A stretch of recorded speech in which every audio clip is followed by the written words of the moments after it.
Yes, good morning. It's Stephanie. I can hear you and see you. Hey Stephanie, this is Howard. Hi. Can you hear me? Yes, I can. Yes, I Good. can. How are you? I'm good. Thank you. Thank you. Thanks for the help yesterday. Absolutely. Absolutely. Sure. You guys have been very helpful for an individual going through this process. It's pretty crazy.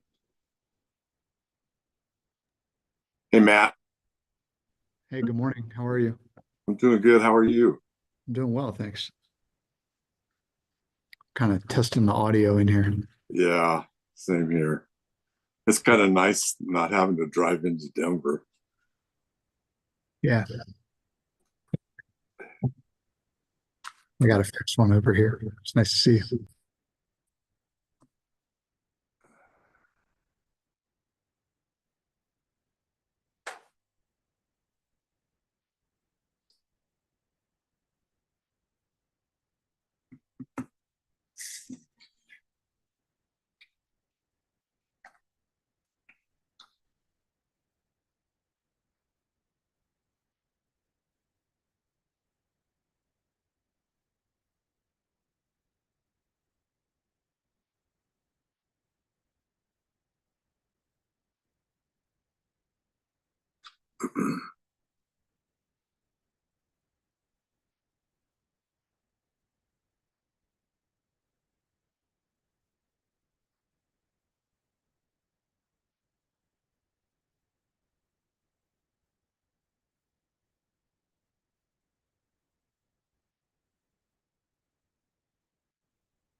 Hi, Tids.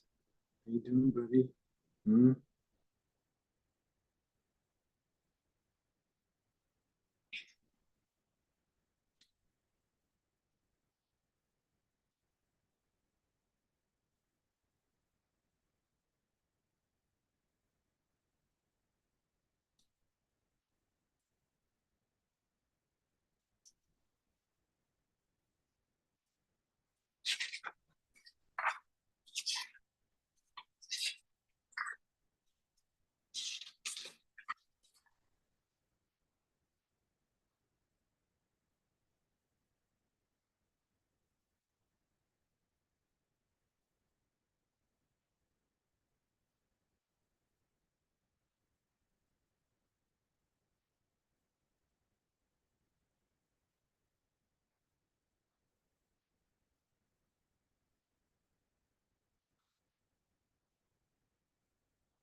Hey, Matt, I think you're muted. Yes, I am. There you go. How are you? I'm doing well. How about you? Crazy, crazy weather. Yeah. Usually my buddies and I, we can get out and play a round of golf, but man, not in this crazy weather. Yeah, I know. I know. What Was about ex- you? What, you been skiing or anything? What yeah, do you yeah, do? yeah. I've been skiing a little bit and trying to stay warm. Yeah, exactly. I kind of gave up skiing. I I had hate to my break hip this up, replaced. fellas. I hate to break this up, but we got work to do, okay? Well, morning, Judge Garvey. How are Well, you? Fred, no more talk about skiing, no more talk about golfing, all right? It's work time. Okay. We got to take care of business here. All right, Tracy, can you hear me? Good morning, I can hear you. All right, and I'm going to ask everyone before we get started here, I'm going to talk about two things real quickly. One, if you hear me talking too fast, stop me, because Tracy needs to stop me. I was too fast the last time. Not with you guys, but on another. And so I'm putting it out there for everybody. If I'm talking too fast, everybody tell me to stop talking so fast. Um, the other thing I'm going to tell you real quickly, and I don't want to do this on the record. Um, First off, Mr. Kiyota, I have no doubt you have become like the closest friends with my legal assistants. Casey is not. Casey is off. She is hopefully either had a baby or having a baby as we speak. That's So, great. so that's where she is. That's why Stephanie was saying don't bother her. We just didn't want her to be sitting there in the middle of labor and to get a text message saying, "Hey, Exhibit 179 isn't loading, Casey. What can I do?" She's going to be a little busy, so we didn't want that to happen. Second off, Stephanie had some personal issue come up yesterday late. She's here. She's going to help us. She's going to do stuff. Don't worry about that. I just want to don't get mad at her. She might have to jump off. She might have to do something occasionally. That's a problem. And I will tell you that I told her if we wanted to continue this, that I would do this for her. But she said, this thing's been going on long enough. Let's get it done. So bear with her on that. Have a thought for her, prayer for her if you do that. I appreciate that. So that's just a couple things I wanted to say real quickly, and know that's going to happen. So now, okay, I think we're all set. We shall go on the record then with proceeding number 24F-0204E, the Kiyota versus United Power.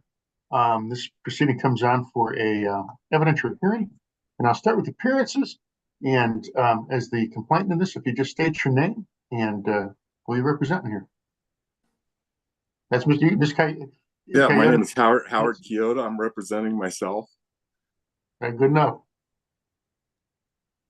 Good morning, Your Honor. Matt Larson, Wilkinson Barker Nauer, LLP, on behalf of United Power. Also want to enter the appearance of Sam Eisenberg, Andre Kaiser, and Robin Meidoff. Thank you. Good morning to everyone. I'll just go through real quickly, especially since we have a pro se party representing himself here. Again, went over this with you before. I'm sure you've forgotten probably 75 to 90% of what I told you before. But the way we'll proceed today is, Mr. Kiyota, you'll just be able to call your witnesses, and you ask questions to them. You have the burden in this case. When you're done, and you can call yourself. If you call yourself, you just can basically tell me what you want to tell me. When you're done asking your witnesses questions, then Mr. Larson will have the opportunity to cross-examine those witnesses. When he's done doing that, then I might ask some questions and I'll ask those questions. When we're all done asking questions of your witness, then you'll be able to do what we call redirect. And that would be just to, if you think things got muddled up, if you talked about one issue and you think got muddled up when Mr. Larson asked cross-examination questions, or I did, you can try and ask questions to try and get that cleaned up. Okay. When you're done, I'll go into a different aspect in a minute. When you're done doing that, when you've called all your witnesses, it'll be Mr. Larson's turn.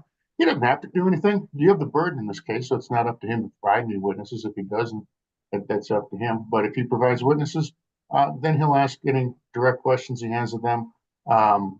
you'll have the opportunity to cross-examine them. Then again, my questions, then Mr. Larson again. We'll go that way. If there's something that comes up when he's done, then we'd have what we call a rebuttal case.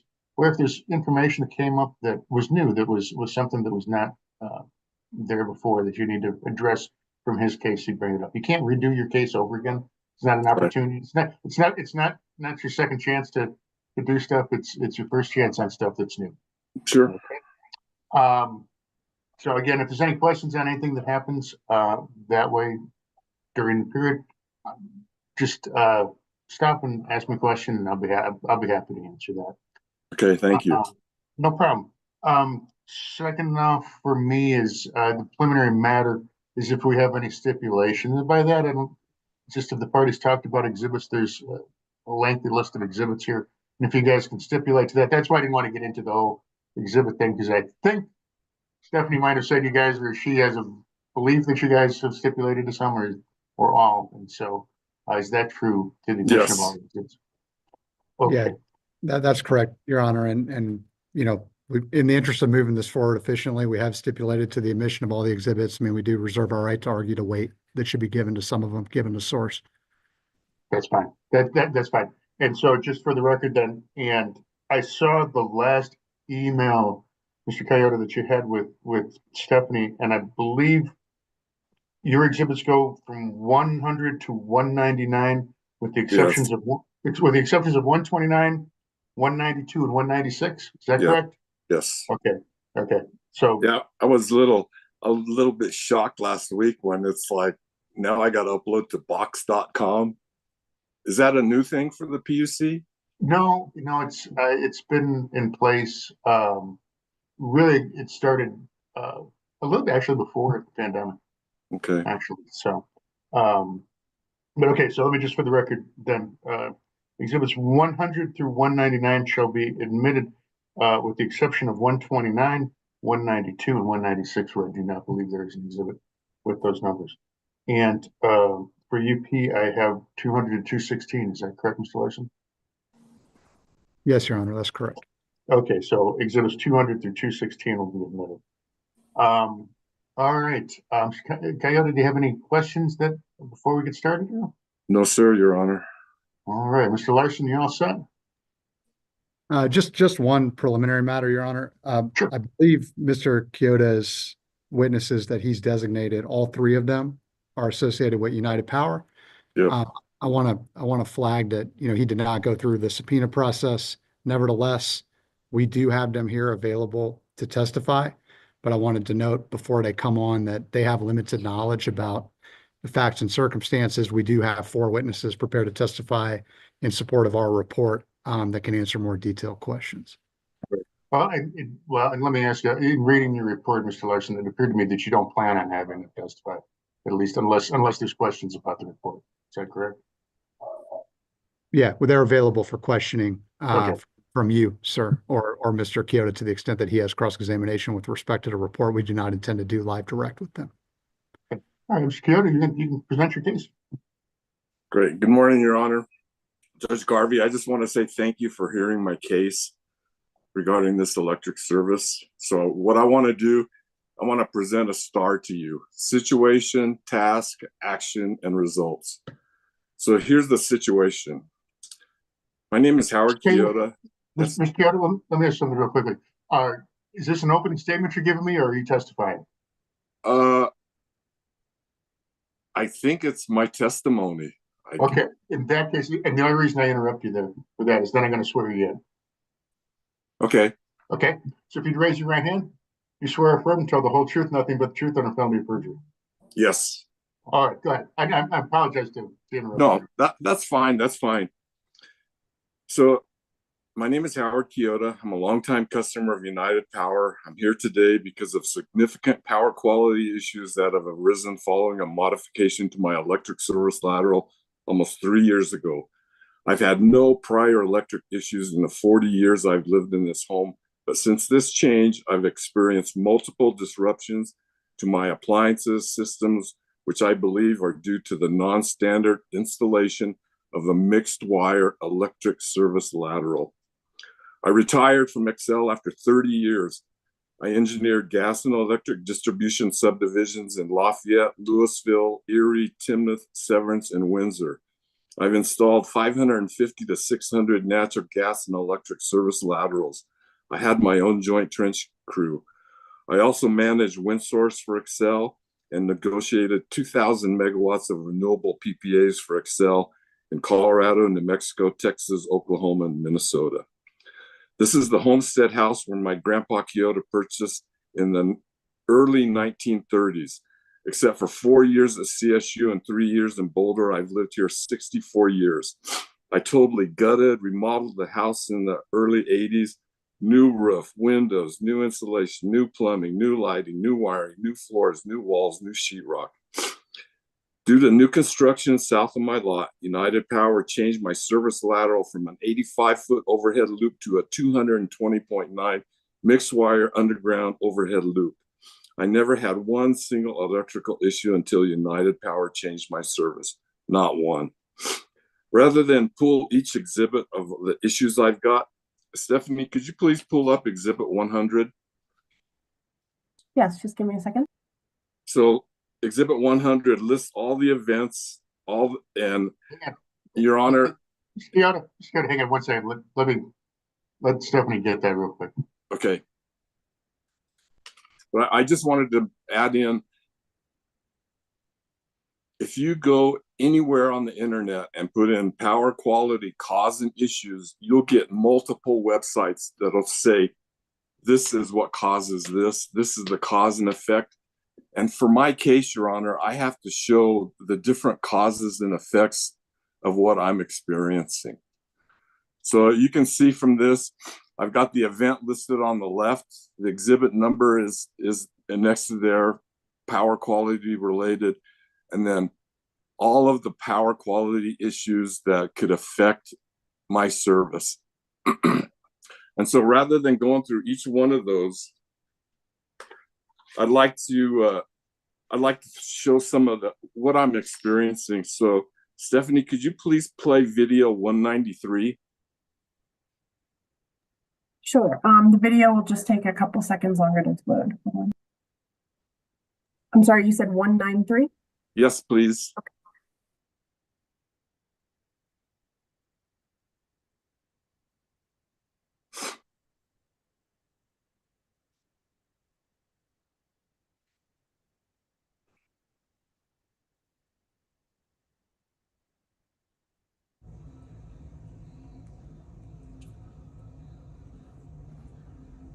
That's my outside porch light. And if you can expand it out, you can see it. The light is flickering. Did you want me to play that again? Yeah, maybe one more time, okay, please.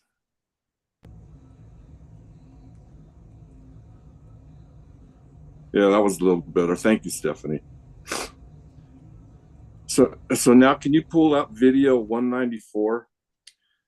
This is my Panasonic microwave I had for about 3 years before they changed my service. And I left it open to show there's no aluminum foil in there.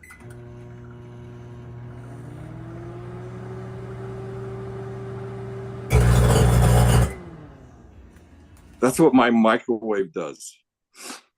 So, Your Honor, do you want to see that again, or is that good? No, that's fine. I think I got the idea there. And if you can pull up, Stephanie, exhibit 112.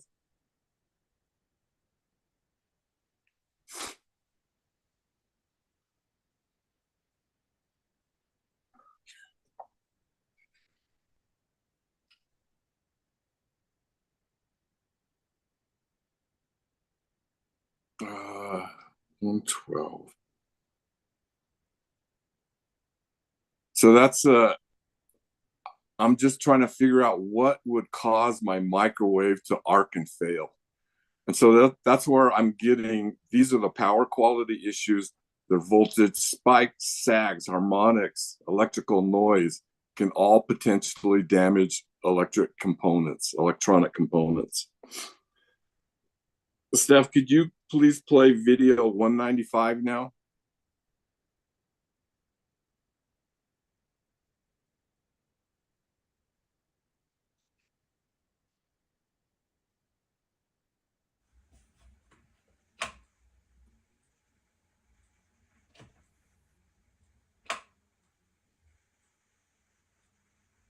That's what happens when I turn my lights on. And if I would have, I have track lights in my kitchen with all the lights were all the same. I should have taken a picture because every bulb is a different color now. Steph, could you please pull up exhibit 117P2?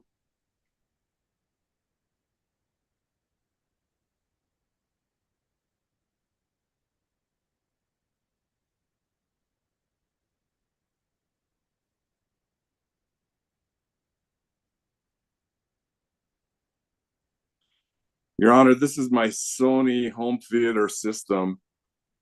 All the LED lights have blown out.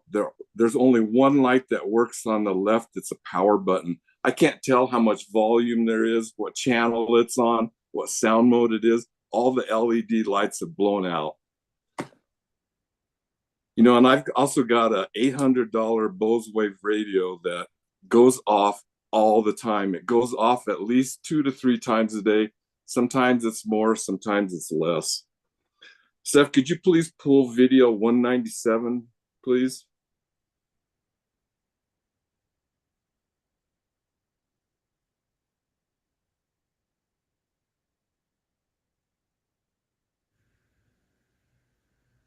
Look at the clock. See my clock moving? And see what happens to the TV? It just freezes. And during a Bronco game, I've called Dish Network so many times. I know by heart what I need to do. I have to go pull the plug on my satellite receiver. I have to pull the plug on the Joy connector. I have to go in the bedroom, unhook the receiver there, and hope everything comes back on. But Steph, could you play that one more time so everybody can see how the clock is moving and the TV just freezes? It's never done that before. Never. Yeah, thanks for doing that. This year I actually wanted to look at the Bronco play. Your Honor, we've had season tickets to the Broncos since 1966. Oh, well, you got good seats then. Would be my bet. Yeah. Steph, could you please show video 198?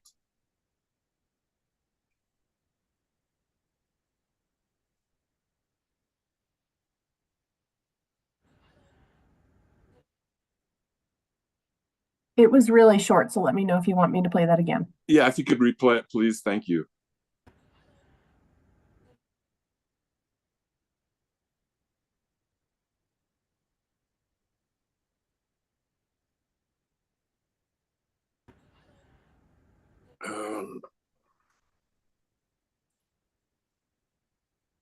I don't know if it's playing, but Your Honor, this is the same thing. It plays, it freezes, it plays, it freezes, and it's not like a pixelation problem when there's clouds. That pixelation is a pretty common thing with the satellite, but just going off and on and freezing, I've never had that happen before. Yeah, I'm gonna interrupt for 1 second because I don't forget to ask this question. So, do you stream, or do you have cable, or do you have a satellite? I have a satellite dish, Your Honor. Out here in the country, there is no cable. I can't connect to any cable. Everything I have is wireless. Stephanie, could you please play video 190? So, Your Honor, this is my third ultrasonic humidifier that I've bought in 2 years. Now, check this out. Even when you turn it off, it still runs. I've had other appliances do the same thing. And a week after this, it burned out, spilled water all over, and failed. That's a third one. And whether you turn it on or off, it still runs. And Steph, could you please pull exhibit 162P1?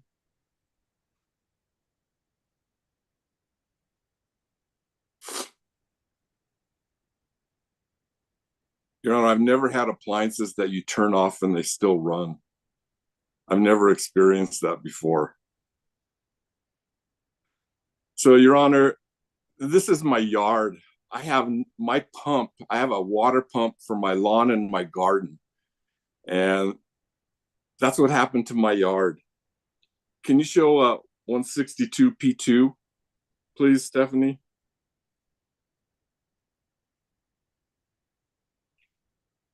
And Your Honor, I don't want to brag, but I used to have the greenest grass in the neighborhood, because when Weld County comes out and they monitor your well water, and so they monitored my well water and said, you know what, this is so high in nitrates, it's not good for infants or senior citizens. And I have a separate water supply from Central Weld out in the road to my house. But I'll tell you what, that nitrogen in the water from the well makes my grass so green and my garden grows like crazy. But I have no well anymore.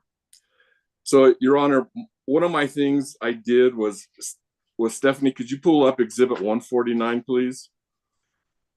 Because I wanted to illustrate how power quality issues fluctuate over time. They're never the same. They change all the time. It's not something that it happens every day at this time.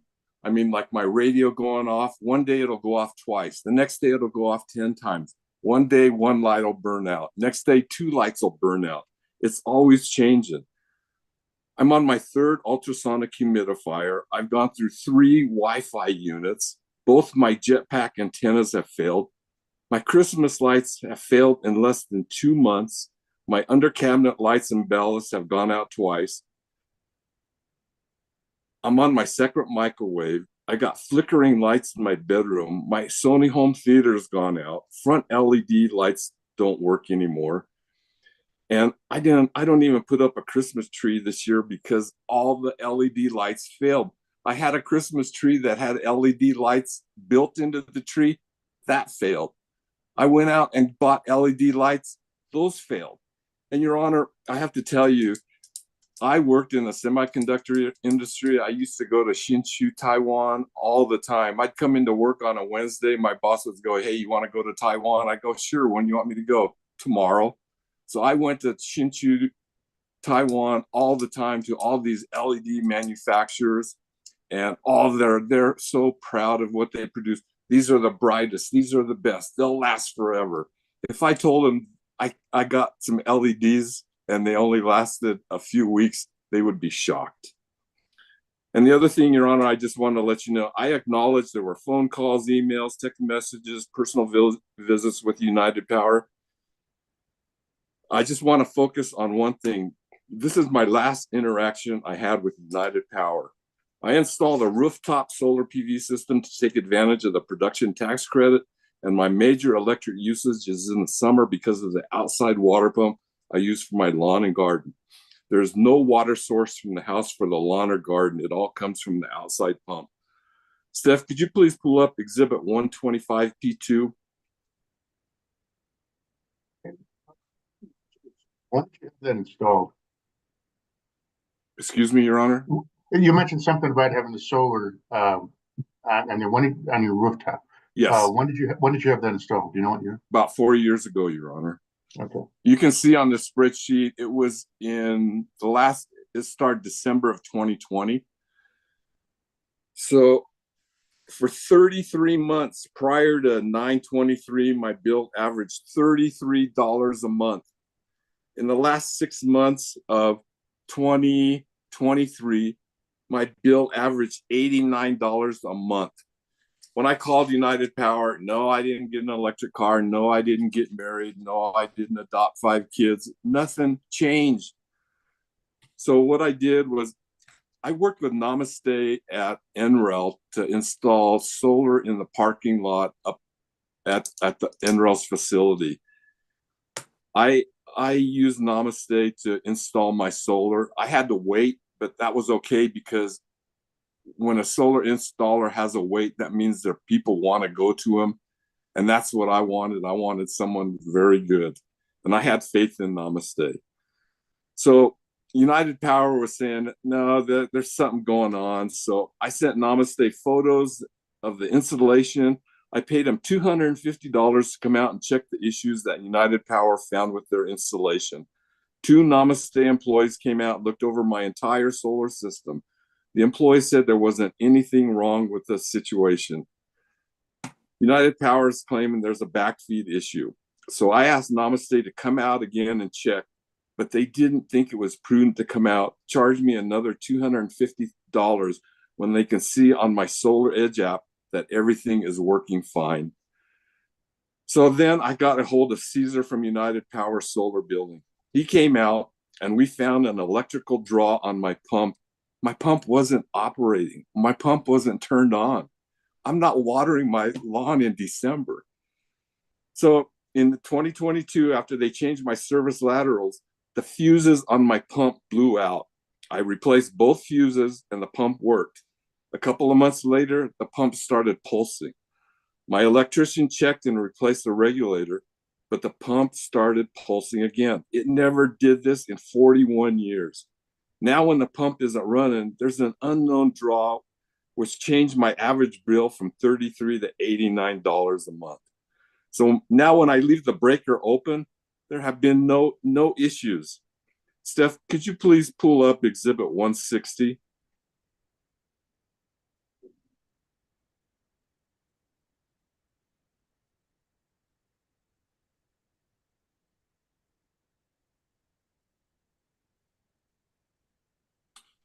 So, Your Honor, this is a photo. If you look at the pole with the meter, just to the left of the meter, that is the breaker for my well. Though my breaker for the well is not connected to the breaker on my house, which you can see is just to the right of my bay window.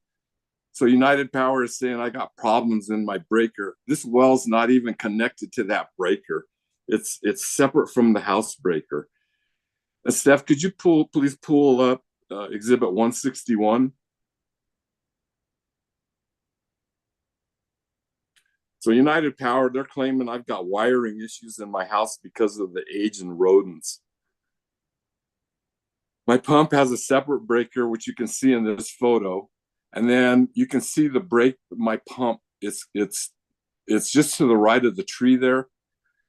Your Honor, I'm 71 years old. I can't lift that cover off of my well, but my electrician is a big old cowboy. He can lift it and change it. That's why when I pull up and I see that it's changed, I know that he's been out. He does. My electrician is my neighbor.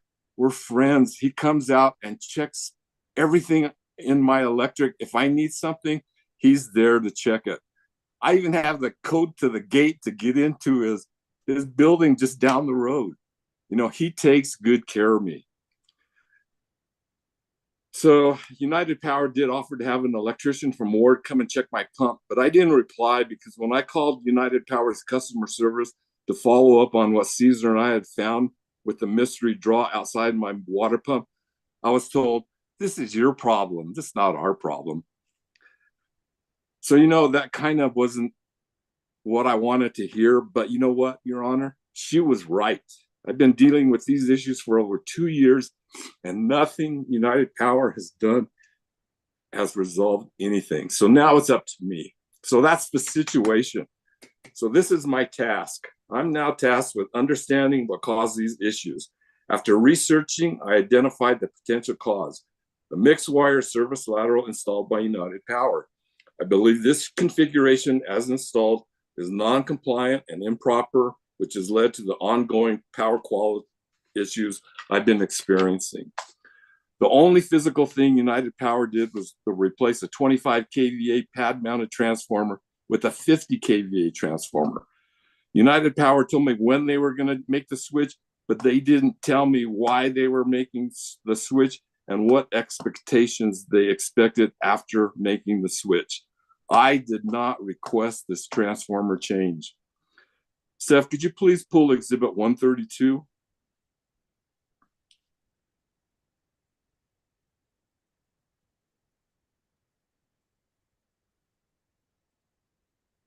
So this is, why would an electric utility change a 25 kVA transformer to a 58 transformer for 2 homes? It's not because of an increased load demand. It's not for future proofing. Voltage regulation, yes. Improved efficiency, yes. If United Power claims there's nothing wrong, why did they change the transformer? I did not request this transformer switch, and the changing of the transformer didn't eliminate the power quality issues I was experiencing. Steph, can you please pull exhibit 133P1? So, Your Honor, they changed out that transformer, and I thought maybe there's an issue with low voltage because of the distance. But when I investigated, power quality issues are not only due to low voltage. They can stem from various other factors that affect the stability, reliability, and efficiency of the electric supply. And so it shows the power quality issues just go beyond low voltage. There's voltage swells and over voltages, voltage sags and dips, voltage imbalance, harmonic distortions, transient spikes or surges, frequency variations, poor power factor, and electrical noise. So because low power is a cause of power quality issues, it wasn't the cause of all the power qualities I'm experiencing. So based on the power quality issues of voltage spikes, sags, fluctuations, frequency fluctuations, harmonic distortion, power surges, electrical noise, current fluctuation, waveform distortion, I started looking at the electrical wire. So per United Power standards that are posted on the website, I looked at the length of the electric service lateral. When it comes to my service lateral, I'd like to clarify the distance of my electric mixed wire service lateral compared to United Power's measurements. Your Honor, on United Power's website, they have a standard for electric service installation guide. I don't have this as an exhibit, but it's on their website. On page 12, it defines a service lateral. It's the conductors between the transformer to the meter. So, Steph, could you please pull exhibit 214? So remember, a service lateral is defined in the 114 instead? 214, please. You don't have 200. Oh, you're talking about United Power's exhibit? Yes, United Power's exhibit 214. They actually didn't. Sorry, they didn't put them into their box account. Judge, I'm not sure how you want to handle this. I don't have them readily available to pull. Okay, that's well. Can you do without yes, having it up there? Yes. As long as you're noting what we're talking about, that's fine. Yes, sir, Your Honor. United Power is 214. It shows the distance from the transformer to the pole as 45 feet with secondary 350. And from the pole to my meter as 88 feet or 133 total. So that's what they've submitted to you, 133. Do you have United Power's exhibit 200? I do. I have 214 too. So I'm actually looking at it right here. Okay, thank you, Your Honor. So if you look at page 7 of 29, row 19, 20, and 21, United Power says, prior to this work, the service lateral to Mr. Kiyota's property at 2012 County Road 21.5 was approximately 120 feet overhead. Following this work in 2020, the service lateral was 130 feet. Your Honor, both of these are under factual history from United Power. Both distances provided by United Power are incorrect. My previous overhead service was approximately 85 feet. Stephanie, can you please bring up exhibit 130P2?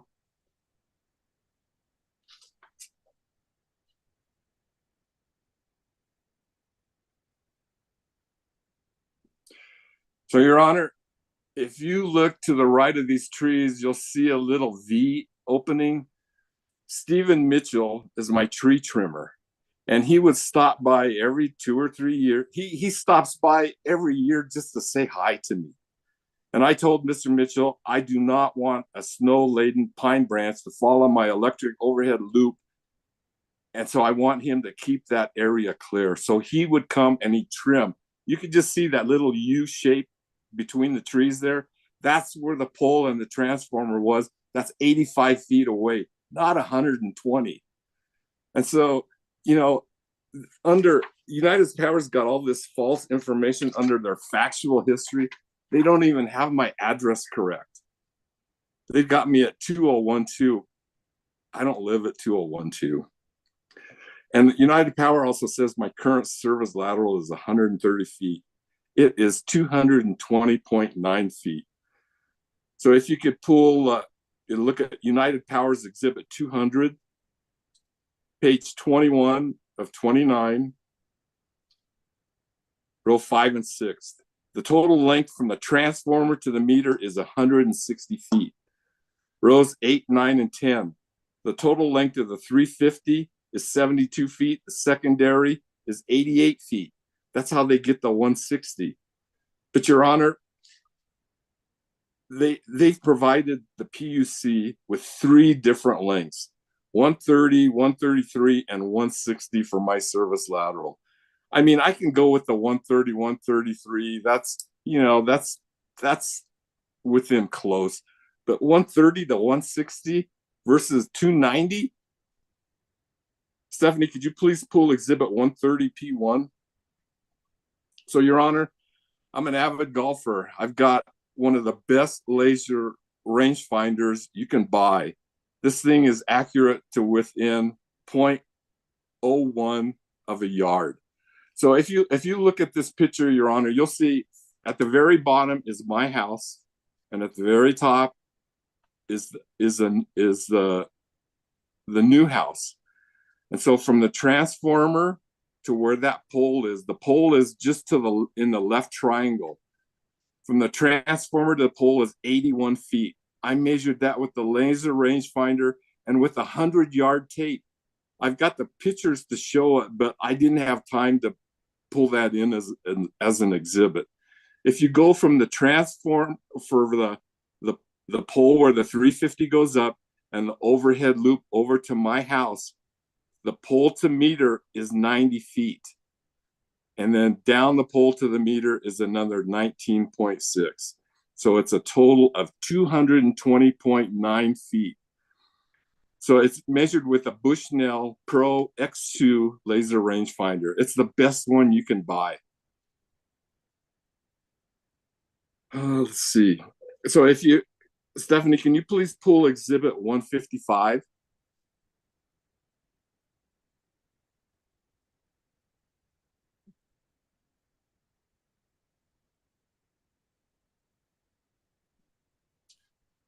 So, Your Honor, this is a diagram I got from United Power. And if you'll see right above the one with in parentheses, just to the above right, that's where the transformer is. And you can see there's a jog from that transformer straight out, and then the line goes straight to the west. Okay. Stephanie, can you please pull up 154?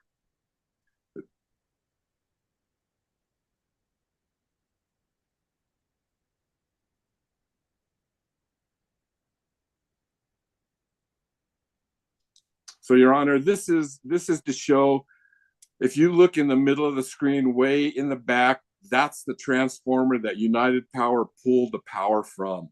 It comes down, there's a pole to the right, comes down, there's a transformer right there. So what United Power did is they came straight east, and then they took a jog to where this transformer is. Steph, could you please pull up Exhibit 153?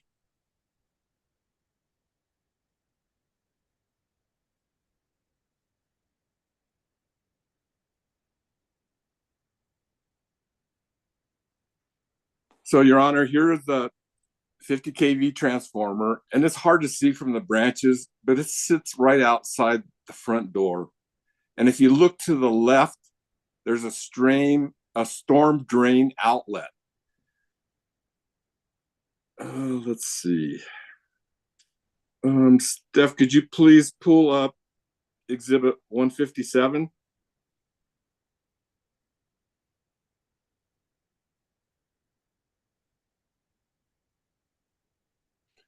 So, Your Honor, this is from the transformer. United Power dug a trench straight from that transformer to that pole. and that pole is where that 350 MCM wire is.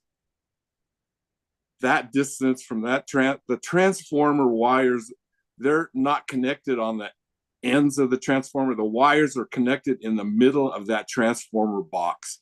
So I measured from the middle of the transformer block to that pole. And the other thing, Your Honor, is I measured the depth at 30 inches, and United Power's website says they buried their wire at 36. So you could add another foot to my calculation because I underestimated. Seth, could you please pull up number 156?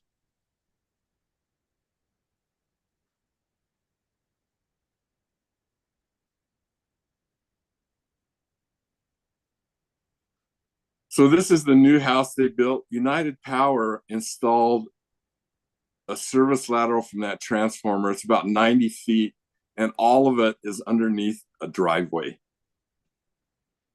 If you could pull up exhibit 158.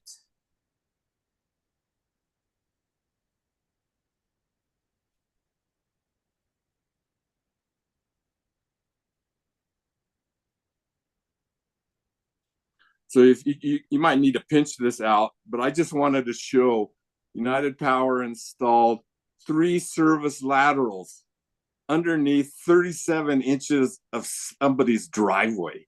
And then the primary for the transformer that serves my house is under about 20 inches of concrete driveway. So when I looked at this, I'm like, why is there a discrepancy in United Power's measurements and mine? So Steph, if you could please pull up exhibit 130.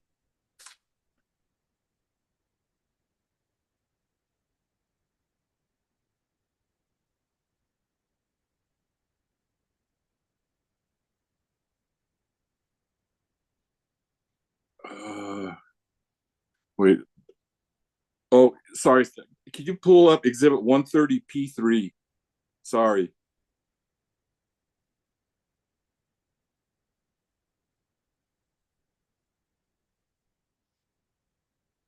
In Colorado, as in most places, the National Electric Safety Code provides guidelines on calculating the length of an electric service lateral. The vertical distance of wire running up and down a pole is generally included in the total length calculation of the service lateral. This is because the entire length of conductor, including vertical runs, contributes to voltage drop and electrical resistance, which affects service design. Steph, could you please pull up exhibit 131P1?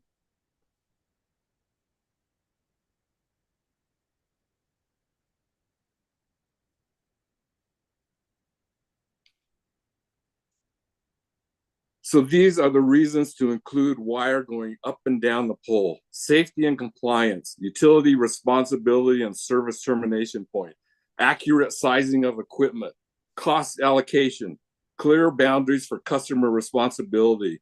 Overall, the wire going up and down the pole in the service lateral length calculation promotes safety, ensures correct equipment sizing, clarifies financial responsibility, and helps maintain the integrity of the electrical infrastructure. United Power did not include the wire going up and down the pole in their service lateral length calculation. This extra 50 feet of wire puts their electric service lateral over 200 feet. So because United Power miscalculated the electric service lateral, they assumed the service was under 200 feet, so they didn't need to do any low voltage drop calculations. If you look, Your Honor, this is also on United Power's websites under their standards for electric installation and use. On page 26, it shows the, I don't have this, I apologize, I don't have this as an exhibit because I did this after I saw what United Power had submitted. But on page 26, for underground service laterals, there's a double asterisk that says confirm acceptable service lateral distance over 200 feet with voltage drop calculations. In my original complaint I filed with the PUC under 36, I would like to see the voltage drop calculations and how it was calculated with 2 different wire sizes. United Power has never provided that. If United Power had included the wire going up and down the poles, service lateral distance would have exceeded 200 feet, which should have initiated voltage drop calculations. So based on my 220, which I would say is conservative, because I did not account for the sag in the overhead wire, and there should, and like I told you before, I counted for the initial depth of that 350 at 30 inches, and according to United Power, it should be 36. So I think you could add another 5 to 10 feet to my calculations, and it would be okay. So do you have exhibit for United Power, exhibit 203? Yeah. Okay, so on page 3 of 4, when I looked at the engineering diagram I received from United Power, it's showing 2 different wire sizes that make up my service. It shows a 350 MCM underground and a 1/0 overhead wire. If you look at location number 3 on the left, it's got UP 1/0 EPRC 120-foot install. But if you look at United Power's exhibit 214, it shows 88 feet of 2/0 wire, not 120.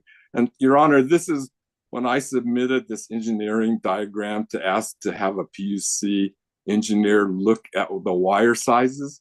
This is why I wanted that done, is because United Power's one diagram says 1/0 and one says 2/0. So I don't know what to believe. And so if you look at location 4, it's got 2/0, 85-foot install. How do you make 85 foot of wire cover a distance of 109.6? And I mean, I wish United Power would have sent me an as-built diagram. You know, when you engineer something and the guys in the field go out and do it, the union guys, if they think you're a foot off, they're going to tell you, and they're going to show it in the as-built that, boy, you non-union guys, you messed up. You didn't get this right. So you have to be accurate. It affects their lives. They have to know exactly where this stuff is. So I went to, if you can show exhibit 150 stuff, Stephanie.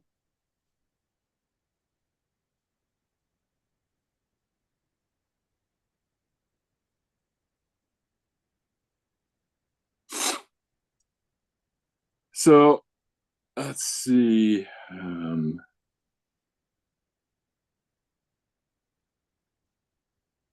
Okay. So let me see. Is that 150? If this is the page you need and you can tell me the line, I can enlarge it so everybody can read it. Okay, I'm looking for the line that says United Power will provide service from either overhead or underground distribution facilities. I thought I had it kind of redlined. Is it 203? Let's see.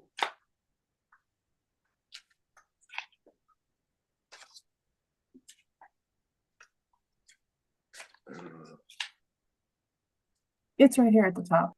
Okay. Oh yeah. Okay, I see it. So that Your Honor,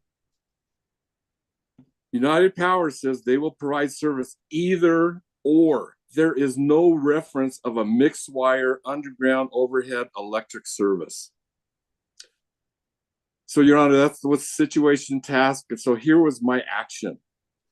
The service lateral currently running to my property uses 2 different wire sizes, 111.3 foot of 350 MCM underground, 109.6 feet of 1/0 or 2/0 overhead, resulting in a 220.9 mixed wire electric service lateral. This is not a standard practice in the utility industry, where consistent wire sizing is critical for maintaining power quality. When wires of different sizes are mixed, it creates significant issues with voltage stability, amperage capacity, and overall safety. This discrepancy between these 2 wire sizes are causing power surges, sags, fluctuations, which are the root of my power quality issues. Steph, if you could pull up Exhibit 139, please.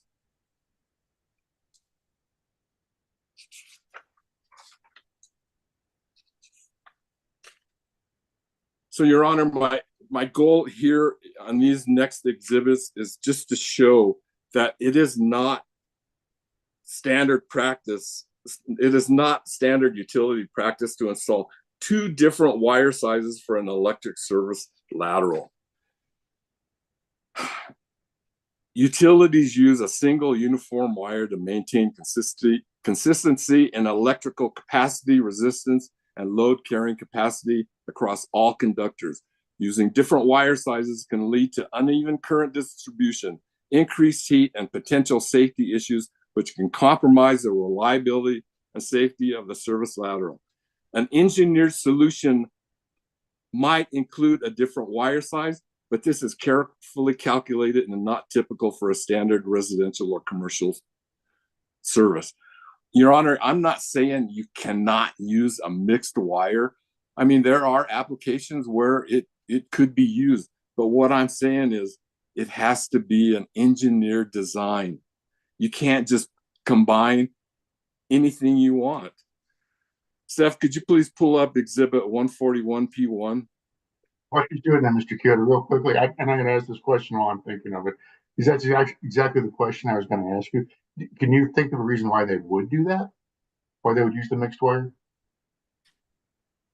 You know, Your Honor, I'm addressing that a little further back. Okay, that's fine. That's fine. If you're going to do that, that's fine. Yes. That's exactly where I was going, but I addressed it a little bit later. Okay, go ahead. Go right ahead. So thank you.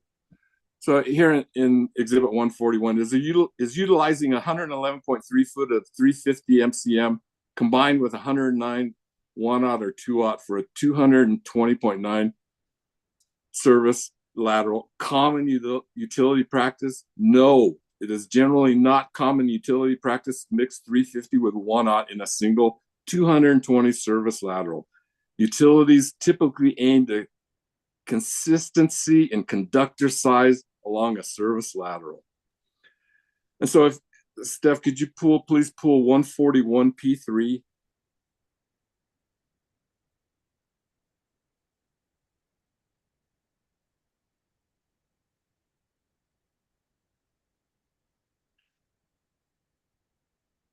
So here, excuse me, here, Your Honor, most utility companies avoid mixing conductor sizes like 350 MCM and 1/0 cable in a single lateral run, especially for service laterals, as it can introduce significant issues with the ampacity, voltage drop, and safety compliance. Using consistent conductor size that matches the load requirements is standard practice for reliability and safety. Stephanie, can you please pull up Exhibit 142?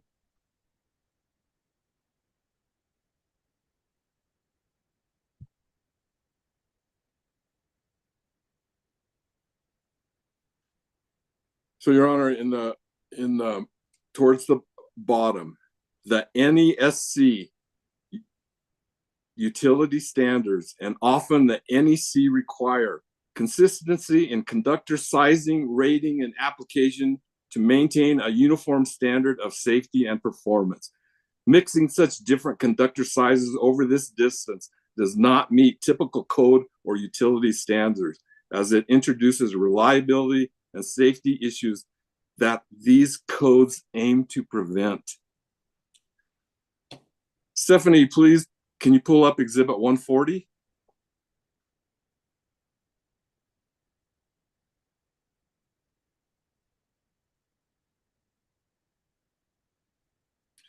In the state of Colorado is a mixed wire electric service lateral that's made up of 111 feet of 350 and 109.6 of 1/0, an industry standard. In the state of Colorado, a mixed wire electric service consisting of 111.3 of 350 and 196 of 1/0 is not generally considered an industry standard. Here's why. Different ampacities, code and utility practices, utility-specific requirements, environmental considerations, industry standard practice. uniform conductor sizes. So if you could pull up Exhibit 138, please. And Your Honor, all of these past few exhibits all say the same thing. It's the different wire sizes that can cause the problem. So Exhibit 138, why mixed wire sizes are generally avoided. Voltage drop, overheating, impedance imbalance. So their conclusion is neither regulated nor unregulated electric utilities in Colorado promote the use of mixed wire sizes for service laterals, as it introduces significant risk to power quality, safety, and reliability. Utilities and cooperatives generally adhere to standard practices of using uniform conductor sizes in service laterals to ensure optimal performance and minimize potential for electrical issues. Stephanie, can you please pull Exhibit 135?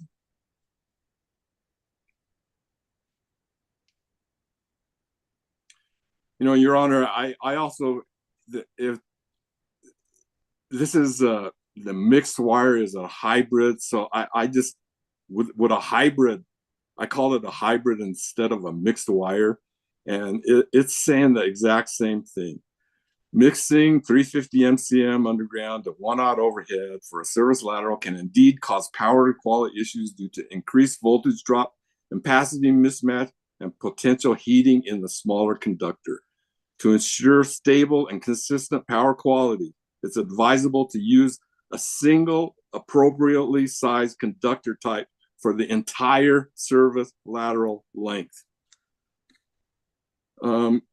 Stephanie, can you please pull Exhibit 143?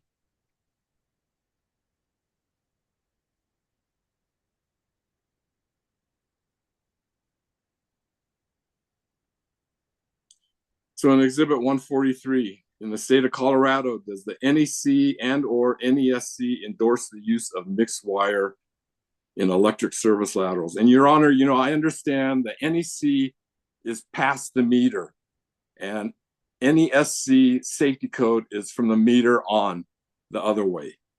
And so in Colorado, the National Electric Code and the National Electric Safety Code generally do not endorse the use of mixed wires in electric service laterals, as it can introduce potential safety and performance issues. While neither the NEC nor the NESC outright bans the use of mixed wire sizes in service laterals, both codes emphasize safety, reliability, and uniformity in conductor sizing to ensure the system operates correctly and safely. Engineers and utility professionals typically avoid mixing wire sizes in service laterals to prevent voltage imbalances, overheating, and potential system failures. It's generally best practice to use the same wire across the entire lateral to maintain balanced load handling, voltage stability, and compliance with safety standards. So if you can please look United Power Exhibit 200, page 20 of 29, row 14 and 15. Do you have it, Your Honor? I'm sorry, what was the? United Power's Exhibit 200. Yeah. Page 20 of 29.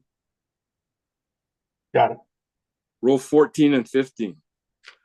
Electric distribution cooperatives generally follow the Rural Utilities Service RUS guidelines for overhead and underground installations.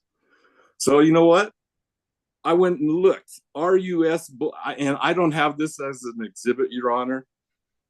I could send it to you, but the RUS bulletin 1728-803.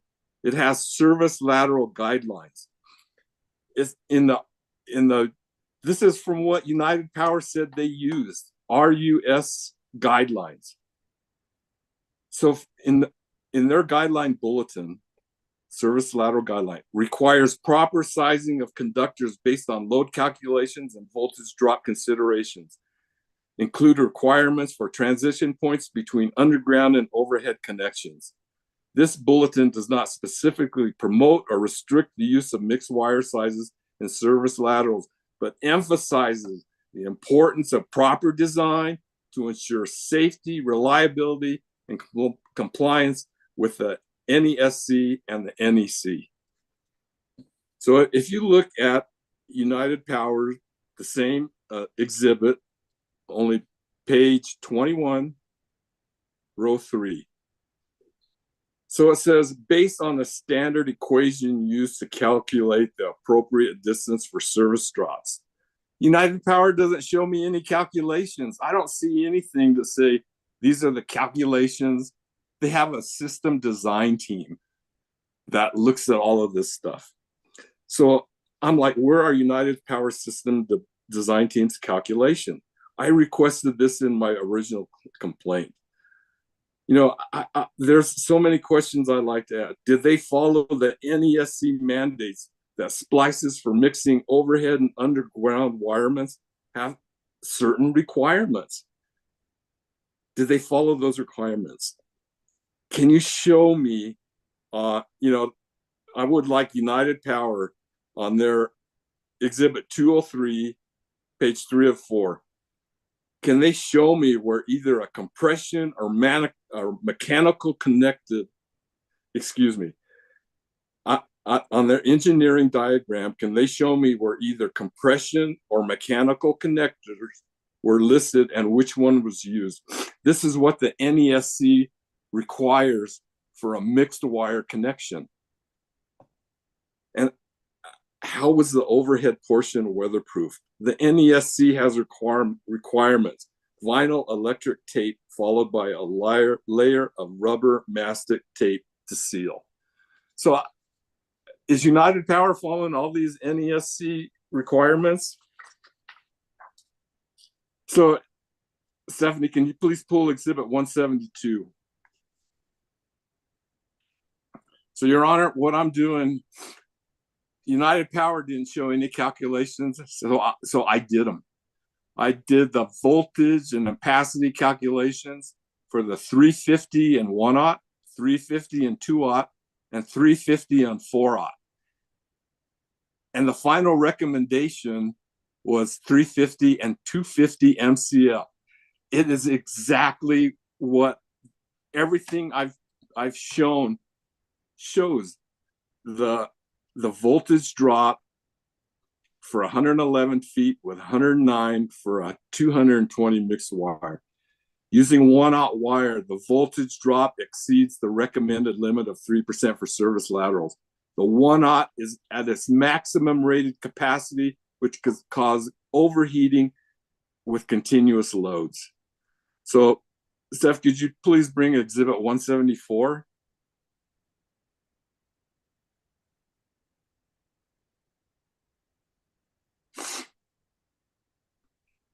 So changing the overhead conductor to 2/0 wire, it's still above the 3% limit. It doesn't pass the test. So, Steph, if you could please bring up 176.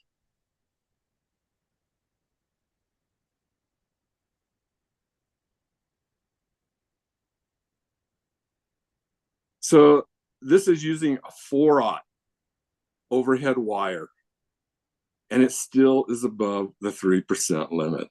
So what I did next was, let's increase it. Let's keep going. So we get to 250 MCM. Could you please pull up exhibit 177?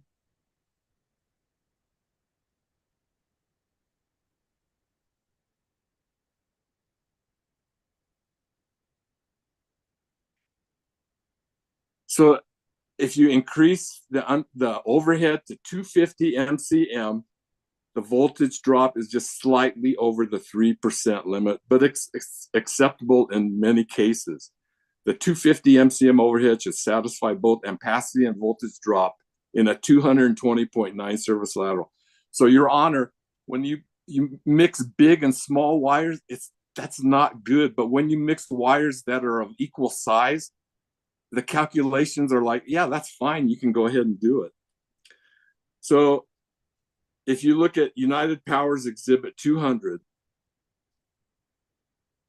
page 20 of 29, rows 12, 13, and 14. The design plans that modified Mr. Kiyota's service lateral were prepared and reviewed by United Power System Design Team, generally following RUS guidelines. Industry standards in a mixed wire application is to utilize wire sizes as close in size as possible. United Power did the exact opposite. They combined 350 with either 1 or 2 watt.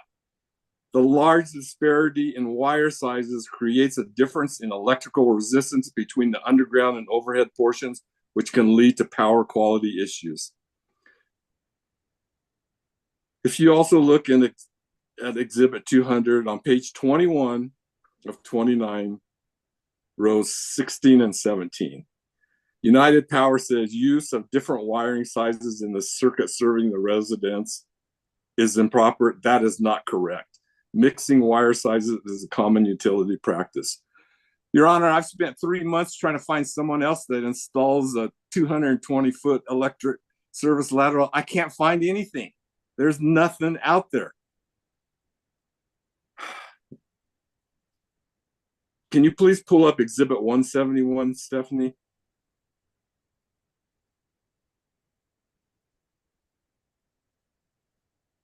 So, Your Honor, I did not find any utility that endorses using 220-foot service laterals. But in Exhibit 171, the Los Angeles Department of Water and Power. So they emphasize the importance of maintaining clean sinusoidal waveforms and adhering to power quality standards to avoid issues like voltage sag, spikes, or harmonic distortion.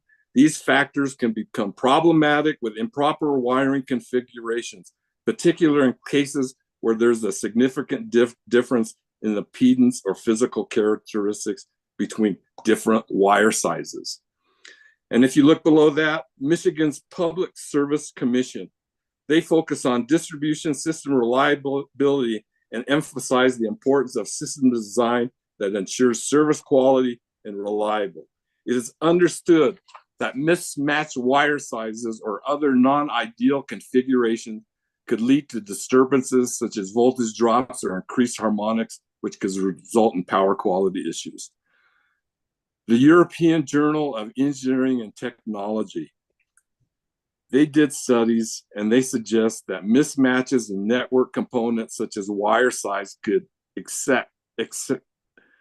exacerbate issues like voltage fluctuations or harmonics, especially in complex or unbalanced systems.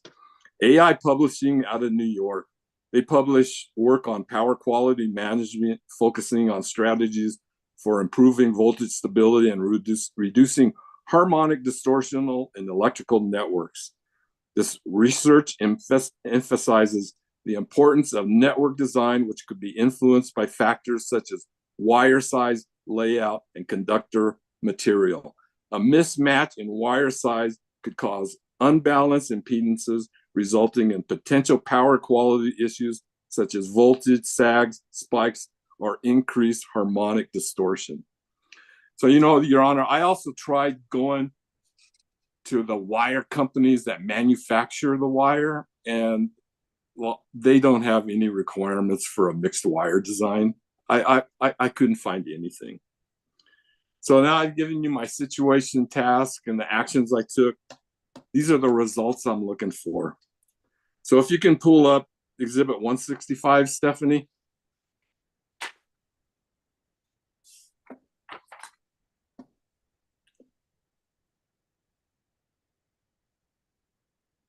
So, Your Honor, this is what United Power did. So I'm going to start from right to left. You can see the primary coming from the road to the transformer. You can see the service to the new house, goes to the new house, all under concrete. You can see my service goes to that pole. And here's the easement I gave. It's the dotted line. That's the easement for my overhead line. So this is what United Power engineered, installed, and did. So Steph, could you please pull up Exhibit 166?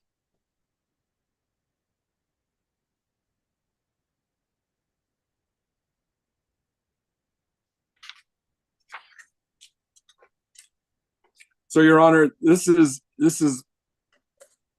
if United Power wanted the most cost efficient, best design possible, this is what they should have done. If they would have come, instead of putting that primary underneath the driveway and a transformer outside a front door and a storm drain, they should have just put that primary in an easement on the north property line. They could have gone in my easement I provided and set a 25 kVA overhead transformer on that pole. A 25 kVA transformer is cheaper than a 50 kV pad mounted underground transformer. If they would have done this design, my service lateral would have been 111 feet less wire that they have to use.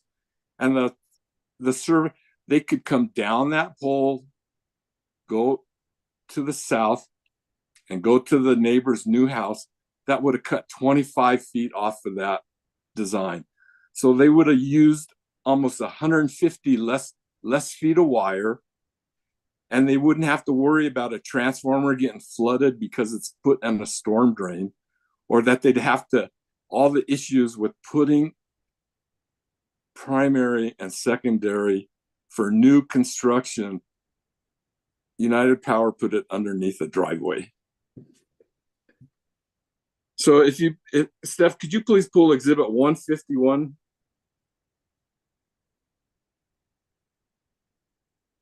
Hey, Mr. Kiyota, let me interrupt you for like 3 seconds. I generally give my court reporter a break. Sure. About every hour and a half. So we're about 10:11. So that'd be about 10:30. So I don't know where you're going to be at 10:30 if you're still going, but if you're still going, look for a place to stop right around there. Okay. Okay, I think I can finish by then. Yeah, and when I say stop, I don't mean you have to be all done. I'm just saying just take a break if you're not. Okay, thank you. Okay. So on page 151 or Exhibit 151, it's page 17. This is all in United Power's standards that are posted on their website.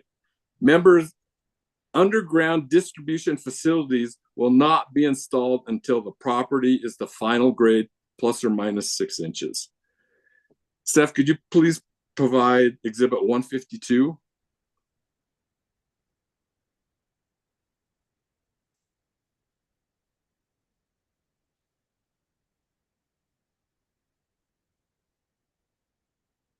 So, Your Honor, this is on page 24. Underground service laterals shall not be installed until property is the final grade plus or minus 6 inches. So why would United Power disregard their standards and install primary and secondaries before the property was at final grade? I just don't understand that. So, Steph, could you please pull up Exhibit 180?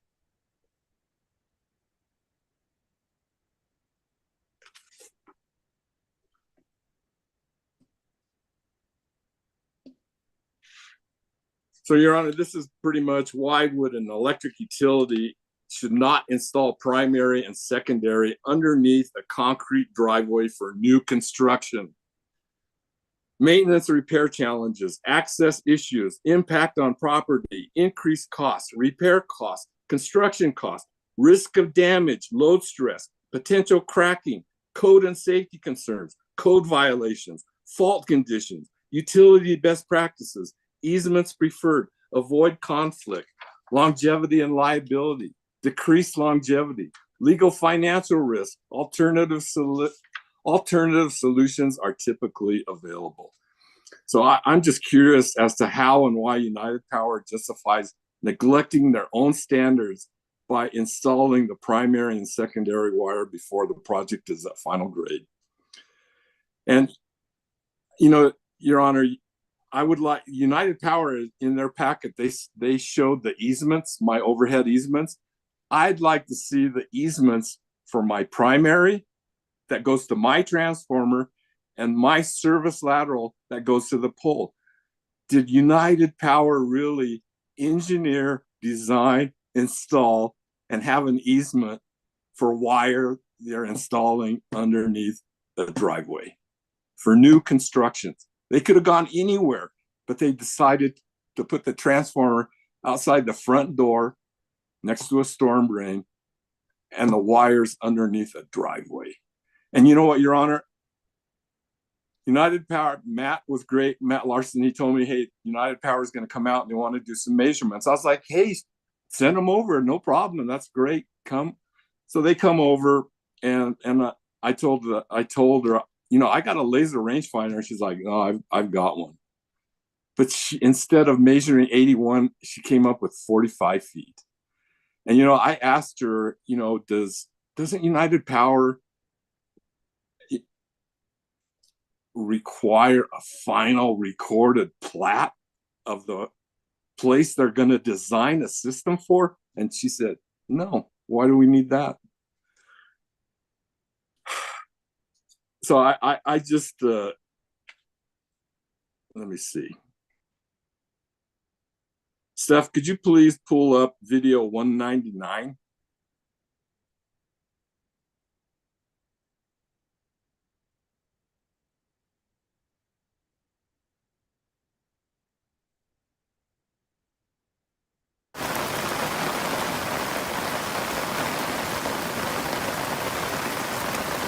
Your Honor, that's the amount of water that's going to come shooting out of that storm drain outlet that's sitting by the transformer. 20 to 30 minutes of water like this is going to flood that transformer. And you know, Your Honor, you can't predict. I tried to find out which wires would blow the first. A lot of people say maybe the primary would blow first because it's at a higher voltage. Others say it could be secondary. I don't know for sure which one would blow first, but something would happen if the transformer gets flooded by a storm drain. There's going to be a problem. So, Your Honor, I would like the PUC to rule in my favor and have United Power install primary and secondary per my Exhibit 166. They don't need to change the neighbor's configuration just for me and our 67-year-old family business. This spring, when they get flooded, then they'll have the option to put in an overhead service or cut their driveway. And since United Power didn't follow their standards, who's responsible for cutting a driveway? Is United Power responsible or is the customer responsible? Or I would like to see, can United Power provide an engineering diagram that has been approved and stamped by a licensed PE in the state of Colorado that approves a 220.9 foot mixed electric wire service lateral made up of 111.3 feet of 350 MCM underground wire combined with 109.6 2-aught overhead wire. I want them to have all the voltage and capacity calculations that pass the minimum requirements for this design. Let's see. Hey, Mr. Kiyota. Yes. Real quick, just in your last thing that you asked for there, you asked for a PE. I'm guessing that is a professional engineer? Yes, sir. Your Honor, okay. That is correct. I just want to make sure.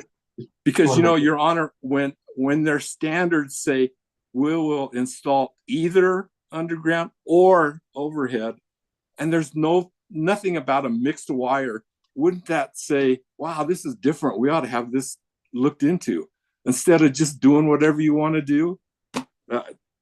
No. And so if they can get a PE for new construction to approve an engineering design that installs a pad mounted underground transformer next to a storm drain outlet and a front door of the house, and the primary that feeds my 50 kVA transformer is designed and installed under the neighbor's concrete driveway, and the 3 service laterals are all underneath a neighbor's driveway. I would like to see a state of Colorado licensed professional engineer say, yeah, this passes.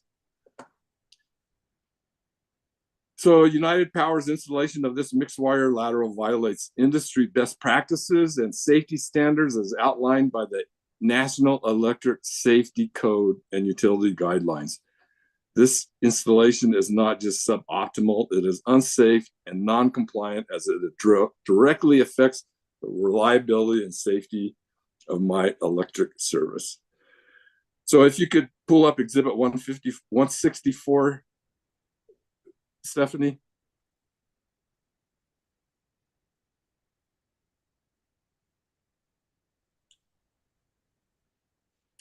So, Your Honor, this is to show the cause and effect of the issues I'm having in the power quality events that could cause these issues. Combining the low voltage power quality issues with the mixed wire power quality issues, all events I have listed are about a power quality issue related to low voltage and or a mixed wire electric service lateral. In conclusion, I respectfully request that the Public Utilities Commission direct United Power to fix the non-compliant mixed wire service lateral or provide a stamped licensed engineer's report confirming the installation meets the necessary standards and does not compromise power quality or safety. I seek a resolution that ensures my service is safe, reliable, and in compliance with industry standards, so I no longer have to deal with these power quality issues that affected my home for the past 3 years. I'd like a safe, reliable electric service so I don't have to worry about my house catching on fire, someone getting hurt when an appliance arcs, or other dangerous electrical issues and failures that are unsustainable financially. I'd like to leave my lights on at night. I can't even turn on my lights. And I never had a single electrical issue with United Power until they changed this. Your Honor, when my dad was here, we'd have a big snowstorm, the power would go out. I'd go over my dad. What do we do? My dad would say, all you got to do is watch for United Power's truck. It's going to go right up the road to the substation and we'll have power. And that's what would happen. United Power was great. We never had a problem until they changed this. And Your Honor, when I was at Excel, anytime I made any decision, you always have to ask yourself, would the ratepayer approve? Would the share, and I'm a ratepayer, would the shareholder approve? Employee stock option plan, that's part of me. Would the company approve? Would the customer approve? Am I doing things right? And am I doing the right thing? I'm getting a little emotional here, but this job would never be approved at Excel. Excel is required to submit annual reports to the State Public Utility Commission. These reports include reliability metrics such as SAIDI, System Average Interruption Duration Index, and SAFI, System Average Interruption Frequency Index. Every Excel Energy employee who is eligible for a bonus has a reliability factor that influences the size of the employee bonus. Submitting an unreliable design like this would never be approved. And, you know, Your Honor, in a regulated environment, there are a lot of regs. And I got chewed out for changing a tire in Netherlands because I took a job away from a union employee. You know, there are rules and regs. And, you know, one time, Your Honor, I designed a transformer on a terminal pole. The union guys, they installed it, but then I came back and the manager was like, what the heck are you doing, man? You can't do that. You can't put a transformer on a terminal pole. And so the union guys, they came in and said, it's okay because there's a road next to the terminal pole, so we have access. So there are a lot of rules and regulations. That's why I don't feel there should be a difference between an unregulated and a regulated utility when it comes to an electric service lateral. And so, Your Honor, the issues I had with United Power, that's the reason I contacted you. No one at United notified me of a service lateral change. Nobody told me when it was going to happen. Nobody told me to prepare for an outage. No one let me see. They installed a mixed wire electric service lateral without any calculations. You can't calculate the correct service lateral. They can't even they can't calculate the correct utility service lateral distance because they forgot to include the vertical wire going up and down the pole. United Power installed secondary and primary before the project was at final grade. They put it under a driveway. They said they followed RUS guidelines. If they followed RUS guidelines, why did they do the exact opposite of what the utility standard is doing compatible wire sizes versus a big one and a small one? And I just can't believe they put a pad-mounted underground transformer next to a storm drain outlet. But Your Honor, if United Power, I knew something was going on because I worked with Susan Sparhawk. She did the easement for United Power. So I knew something was happening. I was waiting for a call from United Power to say, hey, we're going to change it. What is the option for me? Maybe I'd like to go underground instead of overhead.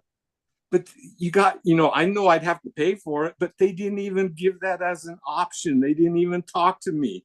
They didn't say a single word. If I did this at Excel, it would never work. It would never, ever work. And so, the other thing, Your Honor, is United Power is saying I didn't do their formal complaint process. And so I went on their website yesterday and I put in their search engine formal complaint procedure. So the first thing I got was fire mitigation plan.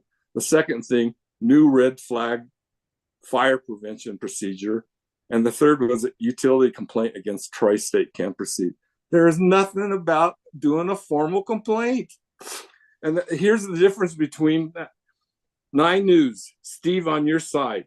If you're he highlighted a billing issue somebody got a $120,000 bill from Excel and they were having problems. So Steve from 9 News troubleshooter, he investigated. So at the end of his investigation, he's got 9 News, Steve on your side. If you're having a billing issue with Excel and the company isn't responding, you could also file a complaint with the Public Utilities Commission. And they got a thing you can click on and boom, you're there. United Power has nothing like that. Nothing. How do you find out there's a process? But, based on everything I found, I have more faith in you than I do in United Power. So, Your Honor, I'm done. I thank you. And I just have a few questions for the witnesses that I asked. But if you want to take a break, I'm all good with that. Yeah, it's like I say, it's right about 10:30. Says 10, take a break. I want to give my co-reporter. I think it'll take about 15 minutes. Sure. I will say real quickly, thank you very much, Mr. Kiyota. I tell you what, I give people that are doing this themselves, and sometimes it's a train wreck. Yours is not a train wreck. You did a good job. You should be proud of yourself. I know that you worked hard on it, and it showed. I can't tell you what's going to happen. But what I can tell you is I can tell you worked hard. I appreciate you working hard on it. That's for sure. I appreciate, by the way, real quickly, you mentioned that it said the third thing that came up was the complaint against Tri-State is going to continue. Well, you know who did that case, Mr. Kiyota? That's me. Nice. but Mr. Larson. But Your Honor, I know, but Your Honor, I was expecting to find their complaint procedure and a link to get in and what to do. It doesn't exist. That's why it's just funny that you brought up that case. It's really, that Mr. Larson was also on. Nice. So I just found that to be funny. Okay. Okay. We're gonna take 15 minutes. We'll be back at 10:45. Okay. Perfect. And then what's going to happen is Mr. Larson will have questions for you, Mr. Kiyota. Okay. Okay. All right. Thank you. Thank you. Thank you.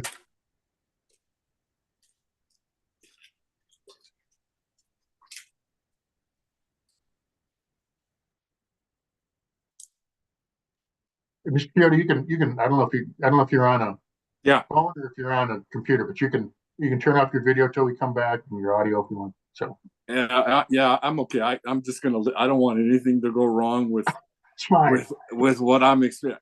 My biggest fear is that I'm gonna lose the connection. Okay, you hang loose then, whatever. I just want to know you had that option. All right, thank you, Your Honor. Okay.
Oh, right. Hey, Mr. Kiyota, I gotta tell you real quickly before you say a word, you're muted because your good friend Stephanie was very nice and saw you pick up a telephone and muted you, so we all didn't hear you ordering like, lunch or something like that and get all hungry.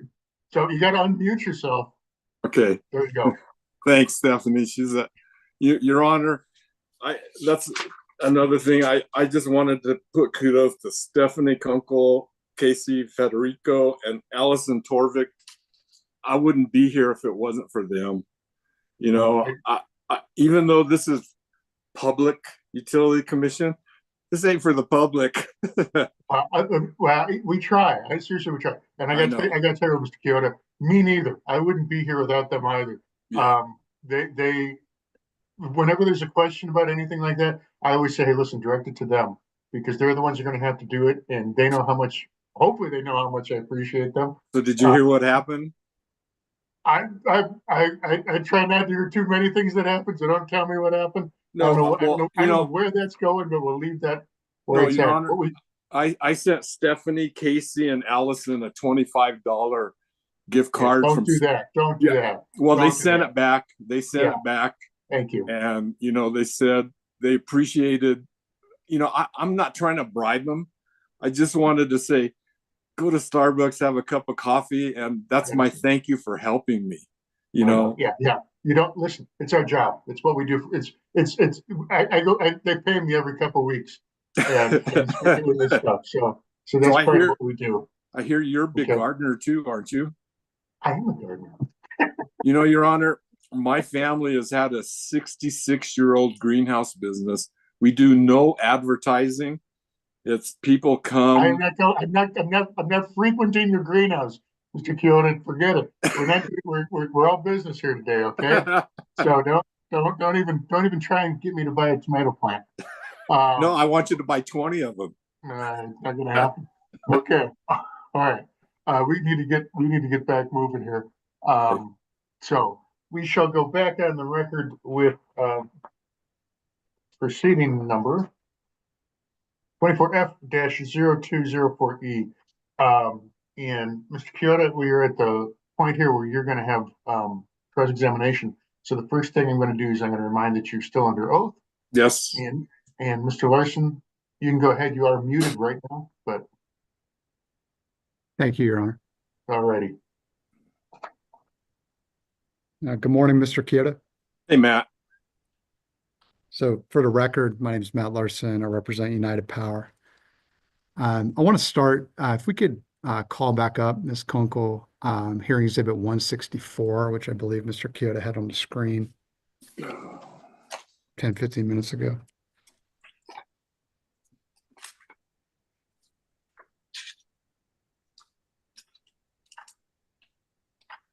Mr. Kiyota, can you see that? Yeah. Can you see that document? Okay. And this is a document that you prepared, correct? Yes. An electrician did not look at this document, isn't that true? No. Okay. We can take that down. You also, during the course of your testimony, showed a series of videos of different issues within your home with respect to microwave, television. You recall that testimony? Yes. I got one more, Matt, I forgot to include. I wanted to do a video of my laptop. Do you recall the videos that you previously showed, though, during the course of your testimony? Yes. And do you have surge protectors on those devices within your home? I do. That's one of the first things I did. And which devices do you have surge protectors on? I got surge protectors all over my home. But you know what? They don't work. So can you describe for me which devices specifically you have surge protectors on, please? I can show you. No. I have three surge protectors here in my kitchen. I have two in my bedroom, one in the office. I've got another one in my TV room. So I've got a few surge protectors. And do we have any evidence in your exhibits of all of the surge protectors that you have, sir? No. I can take a picture to show you. Okay. Thank you. What year was your home built, Mr. Kiyota? According to Weld County, this home was built in 1917. Okay. And the reason I remodeled this house instead of building a new one is when we started tearing it down, the inside walls were actually 2x4s, 2 inches by 4 inches. And so we wanted to keep it, you know. Mhm. I understand. I was just curious what year it was built. I believe the complaint said 1933, No, that's when my grandpa bought the farm. bought the farm. Okay. But the house was here from like 1917, according to Weld County. It's about 108 years old, correct? Yep. But I've completely gutted the house. There was nothing left. What's the age of the main electrical panel on your home, Mr. Kiyota? I would say maybe 35 years. But you know, I've had things put on. My neighbor who's an electrician, I had a hot tub, a bathtub, and he came in and added some breakers and ran the wire to the fan and all of that. So he keeps everything up to date for me, Matt. The main electrical panel, though, about 35 years old, correct? Yeah. What's the age of the primary wiring in the home? Same. Everything was replaced when we remodeled it. All the wiring was all replaced. Everything was taken out. And that was about 35 years ago as well for the primary wiring? Yep. What's the electrical service size at your home?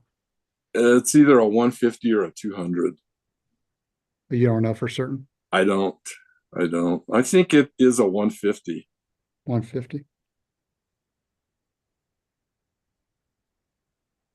So you've described a series of additions that you've made to your home. Can you describe those additions for me? You know, you talked about hot tub, remodeling at a home. Just kind of give us a little bit more detail about what kind of additions and when all of that occurred. I put one addition on my house probably 20 years ago. It's a family room, and that's about it. What about the hot tub? It's not a hot tub. It's a bathtub. It's not outside. It's a regular tub. Every time I play a round of golf, fill that hot tub up or my jacuzzi and relax. But it's not a hot tub. It's a bathtub. All right. I thought you said it was a hot tub earlier. My apologies. I didn't want a hot tub. I don't have a place to put it. And I'd much rather have a bathtub that I can clean every time I use it, and I don't have to use water that's been there for 2 weeks. You know, it's just more convenient. Well, let's go back to the family room. That was 20 years ago, correct? Yeah. And I think we discussed earlier that the main electrical panel is about 35 years old. Primary wiring is about 35 years old. Isn't that true? Right. Okay. So you didn't upgrade your electrical system when you added the family room, correct? We added some breakers to the box. But you didn't do any kind of meaningful overhaul of the electric system associated with the addition to your home, correct? I know the Weld County inspectors that come out. I've talked to him many times, and he said he was good with it. I mean, the Weld County inspectors, they're a great group of people. I've worked with them many times. Yeah, and the only thing I'm asking you about is what kind of upgrades you did to your electrical service and electrical system to accommodate the addition to your home. And I believe you didn't do any. Isn't that true? Well, they added other breakers to handle the lights and stuff, but other than that, I did not get a new breaker box. And you have a solar system at your home, correct? Yes. And I believe you testified that that was about 4 years old. Was that your testimony? Yes. Would it surprise you if the Namaste installed that solar system in 2018?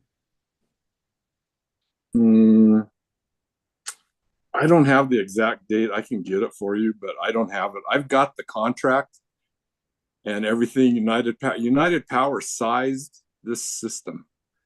And in 4 years I've had the system, you know how many times I've had a positive true up? Never.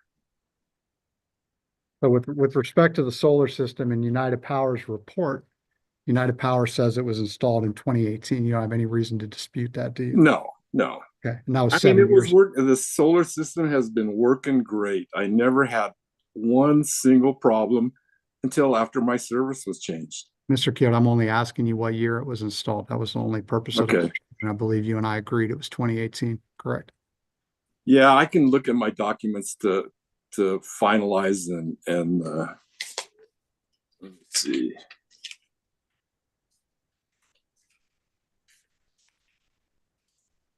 It was the last year the production. It was the last year that the production tax credit was available.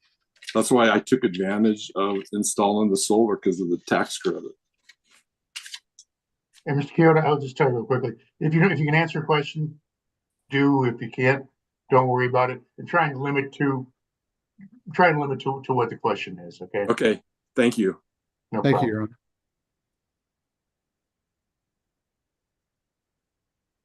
And has Namaste Solar inspected the installation since you began experiencing the issues inside your home Yes, in 2022? yes. And Ms. Kunkel, apologies, we had an issue with our box earlier, but I believe our exhibits are there now. Can we call up hearing exhibit 206?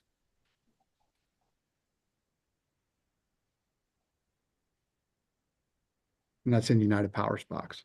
Okay.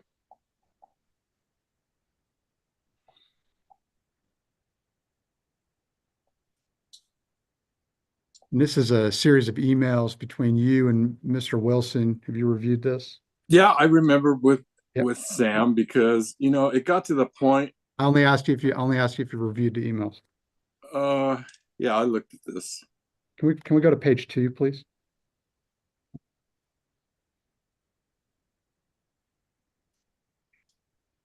So here in this email, this is the email that you sent to Mr. Wilson in 2023, specifically on July 4th, 2023.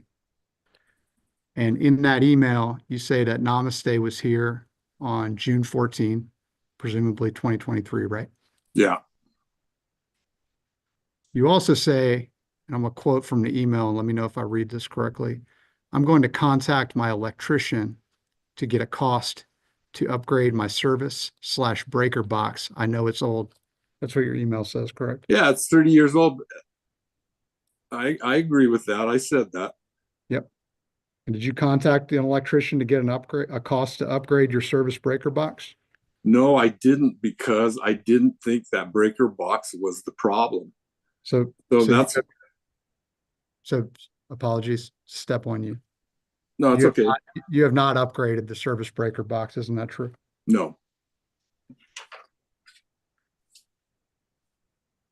And I want to also go to hearing exhibit 212, and I believe you already discussed this as part of your testimony, but if we could call up hearing exhibit 212.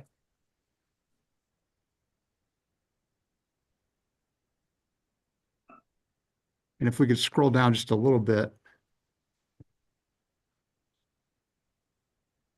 There's an email there from Mr. Dillon of United Power dated December 18, 2023.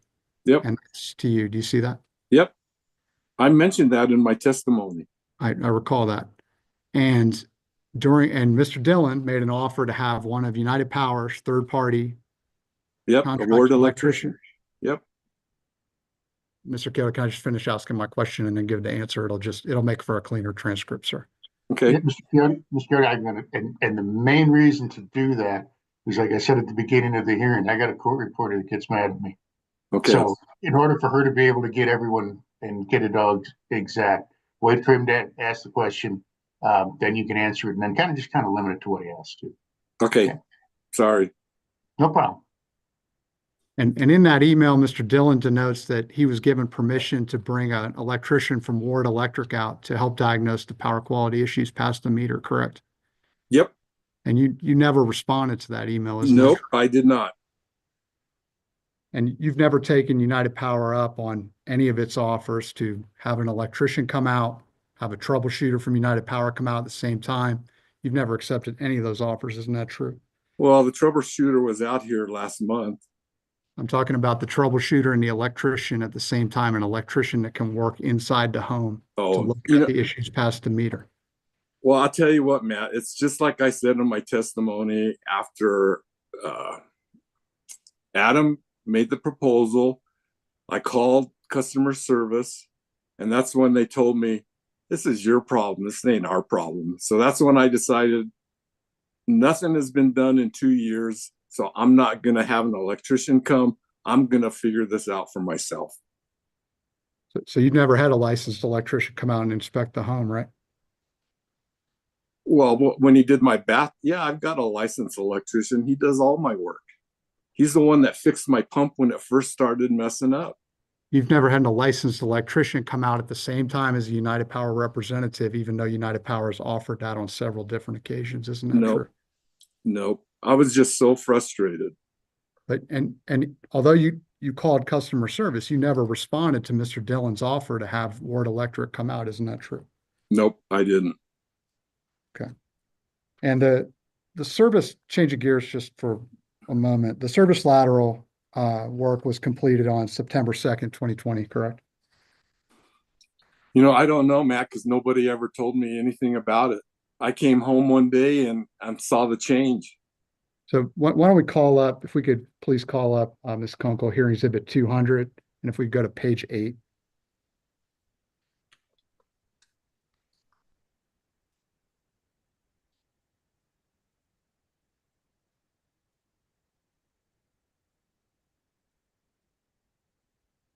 Thank you. And if you see there on lines 7 through 9, it states work on the project was completed. Uh-oh. Thank you. That helps. It states that work on the project was completed on August 25, 2020. Final inspection completed on September 2, 2020. And there's a hearing exhibit associated with that. You see that? Yeah. And that's the service lateral work we've been talking about, correct? Yep. And you first contacted United Power with the concerns about your issues inside your home on August 19, 2022, which is what's stated down there on line 13, correct? Yep. We don't have anything further. Thank you, Your Honor. Thank you, Mr. Kiyota. Sure. Thanks, Matt. And Matt, I just want to thank you too for working with me, and you know, you're excellent at getting back and giving information and being there. I appreciate that. Thank you. Thank you, sir. All right. Hey, Mr. Kiyota, I got a couple questions for you.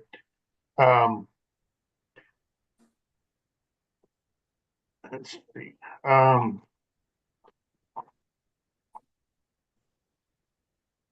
So the mixed wire sizes, do you know if that's any other customers have that for United Power? I don't. And if you go back to the motion dismiss, if you remember, the reason why I didn't dismiss was because you alleged that there was a difference between what comes into your house and what other folks have. Do you have any evidence that that's the case? Well, you know what, Your Honor, it's hard to say, because if we had a query to United Power saying how many service laterals you got over 200 feet that are a mixed wire, their calculations are inaccurate. So you don't have a base to go on. But I did try to search and find out if there are other mixed wires. Like Your Honor, there's a mixed wire right here for our greenhouse business, our 66-year-old greenhouse that comes underground. It goes up overhead. But the only thing that is serving are some lights and some fans. United Power has another service on the other side of our greenhouse that provides power to the office, where there's a refrigerator for the workers, there's a TV, there's a microwave, there's a computer, but that's all on a whole different line. This mixed service that goes to our greenhouse from here, it's just for some lights and fans. So you're aware of other mixed wires that the United Power uses, mixed wire lines? Yeah, but yeah, there's one here. Okay. Let's see what else I want to ask here.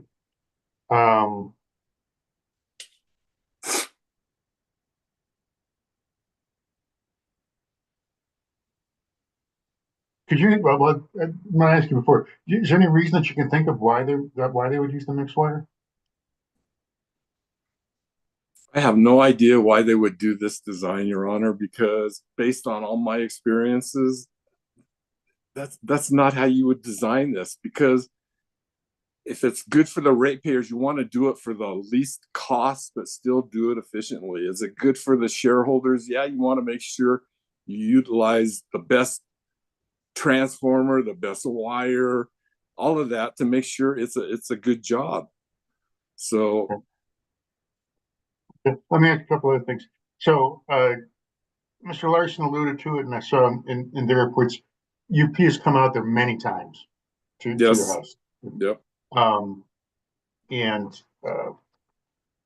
one of the things I thought I saw, maybe it was in the email chain, I think they asked about the solar, and the solar folks are going to charge you money to come out and inspect more. I think your email said that they looked on whatever they have their computer and it looked okay, and yeah. it was going to. So, Your Honor, do that. I have an app for my solar. It's called God, I can't even think of the name of it, but it shows me daily production, weekly production, monthly production, yearly production. It shows all of those production numbers. And once I opened the breaker, it didn't have any more problems. But you haven't had any people from Namaste come out and make sure that there's not an issue there. Yeah, I did. One time. One time I paid $250 and. So in the '80s, when you redid your house, did you do the electrical work, or did you hire an electrician to do it? Oh no, I was the general contractor. I hired all of that stuff out. Okay. Well, and here's a little known fact about me. My grandfather was a union electrician. Okay? Nice. I will tell you that when we built our house in 1968, the guy that did all the electrical work in our house when I was a little kid was my grandfather. Nice. So did you do that? I mean, did you have? I mean, was it kind of, we had in my residential house, we had an industrial circuit breaker box, which is a gigantic circuit breaker box, because he got a discount there at work because he did mostly industrial sort of wiring. Were you doing it like that, or did you hire a regular electrician to come in? No, Your Honor, I hired a regular electrician to come in. I got bids. Ever since I was a sophomore in high school, I used to work with my uncle, and that's what he did, is he built houses. Mm-hmm. And so I learned that if I was a general contractor, the money I saved doing that, I could upgrade some appliances here, So I hired the sheetrock, the roofing guys, the window guys, the mud plaster paint. I had all that contracted out. The only thing I did was I swept it out with a broom. Well, and so in the time that in the last 2 years or 3 years or 4 years, however long this has been going on, Mr. Larson asked you whether an electrician came out with United Power to look at your system. Have you had one on your own come in and look at it, other than your buddy? I know you got your buddy comes in. No, okay. I haven't. Because Your Honor, I don't know how to tell you, but I just, the power I got from United Power before it was excellent. I never had one single issue. I would give United Power a 1 out of a 1 to 10. I give them a 10 because their power is very consistent. When there's an outage, they're always there to fix it. I have no problems with United Power, but it's just their process and procedures for a service lateral install between an unregulated and a regulated. It shouldn't be that different. There's differences. I got to tell you, there's different. I mean, there's different things. I wouldn't say how the service lateral goes in, but at least from the perspective of the commission, you can do. Your Honor, I would like. Is there any way Stephanie can show you one other video that I've got? No, not right now. Okay. Not right now. Sorry about that. Okay. Fortunately, your time is up to do that. All right. So, But, well, you might be able to in a minute, because I think, let me just look through here real quickly.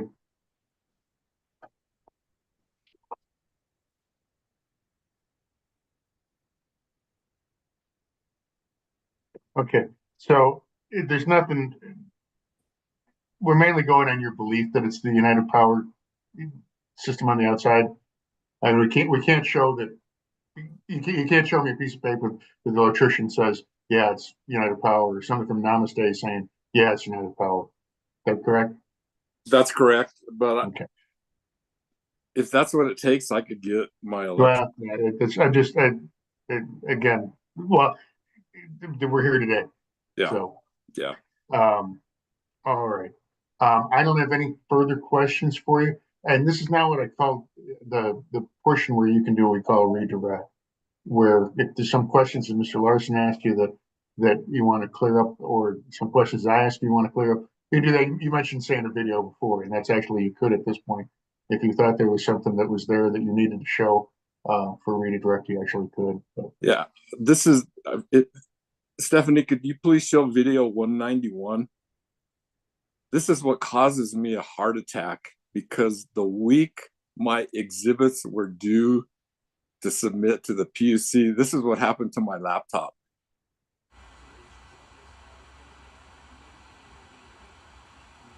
That's what I turn my laptop on. That's what happens.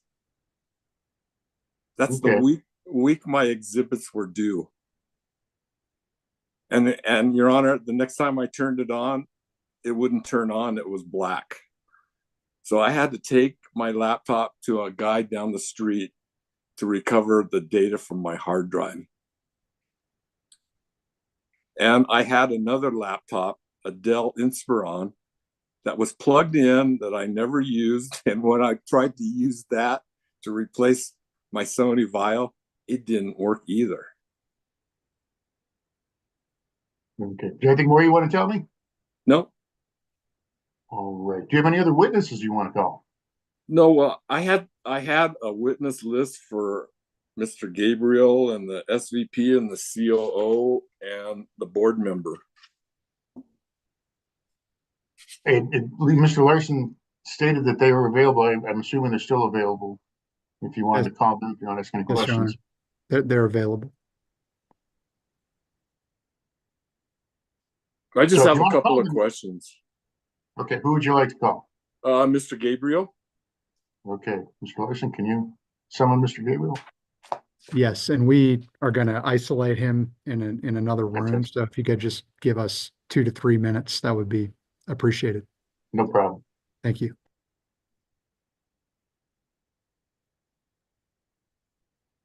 Thanks, Your Honor. Thank Mr. Gabriel. Thank Mr. Larson. How long have you been ALJ for the PUC? Well, first off, let's go off the record real quickly. I'll go off the record. I want give my court reporter 5 minutes to relax. I was a judge here from 2012 to 2022. I left for a couple of years and I came back last May. Nice. You getting close to retiring? I wish. That would be nice. Do it. I trust me. I had a close friend pass away right before the first of the year, same age as I am. So Can I brings it home a lot quicker. I'm 71. Where are you at? I'm 27. Come on. Oh, you're still a young puppy, man. You can't retire yet. You got to keep working. Right. No, you have to keep working so my Social Security checks don't bounce. No way. I work for the state. I don't put in Social Security. That's what. But my advice. Hey, we're back. We talk. You talk later. We got work to do, and Mr. Gabriel's got work to do. All right, Mr. Gabriel, please raise your right hand. We're back on the record. I'm sorry, back on the record. Do you swear or affirm to tell the whole truth, nothing but the truth under penalty of perjury? I do. All right. All right, Mr. Kiyota, you can ask Mr. Gabriel any questions you'd like to ask him. Okay. Mr. Gabriel, good morning. Thanks for being available. Sure thing. I appreciate it.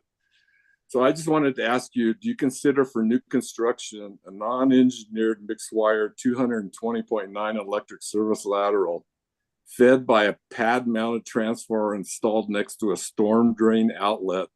The primary serving my transformer is under the neighbor's driveway, and the 3 electric service laterals are also installed under 37 inches of a driveway. Do you consider that a reliable system? But let me be clear, I am not an engineer, number one, but number two, we install various sizes of wire across our system. That is standard industry practice. I've been in the business for more than 32 years, and I trust and believe our engineers and our design teams in what they do. Okay, thank you. So what is your policy regarding contacting customers whenever you're going to make a change to the electric service? You notify customers? Is the contact by phone or by email? Well, it really depends on the situation, Mr. Kiyota. Certainly, if we're on your property, we will notify you that we're coming onto the property. But generally, work that we're doing outside of your specific property doesn't necessarily merit a phone call or an email for that matter. Wow. Okay, my last question to you is, after you got my December 6th email with my concerns and issues, why didn't you recommend or mention that United Power has a formal complaint procedure? Well, if you take a look at the email, I responded within probably 15 or 20 minutes of your email, made sure that the crews got out there immediately. Our complaint procedure is very easy to find. If you go on Google and type in United Power complaint procedure, it pops up as the first item. We have that procedure so that our members are able to file complaints as necessary. And quite frankly, it's an easy document to find. Okay, thank you. I'm done. Appreciate your time, Mr. Gabriel. All right, Mr. Larson, do you have any questions for Mr. Gabriel? I just have one brief question, Your Honor, if I might. Sure. Mr. Gabriel, there's been some discussion this morning of regulated versus unregulated power companies. Did you hear that testimony? I certainly did. And is United Power a purely unregulated company, or can you describe? Absolutely not. We are a member-driven cooperative, but our regulator is our board of directors, which are freely elected by our members. Thank you, sir. I do not have any other questions. Thank you, Your Honor. All right. And Mr. Gabriel, I would say, and you're here today, we somewhat regulate you as well. So, old fashioned. Hey, let me ask you real quickly. I have one question for you.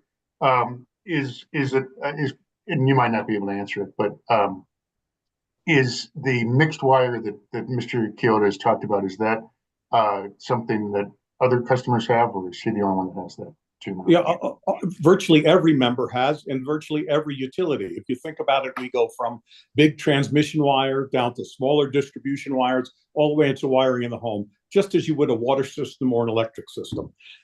That's not unusual at all. In fact, if you think about it, you couldn't bring a big transmission wire into your home, into your electrical panel. That's just standard industry practice. All right. Thank you, Mr. Kiyota. Do you have any redirect? No, I would just say Mr. Larson's questions and my question. Yeah, I would just say that, the industry standard, question. There are mixed wires out there, but they meet calculations that someone has done to make sure it meets all the different codes and requirements.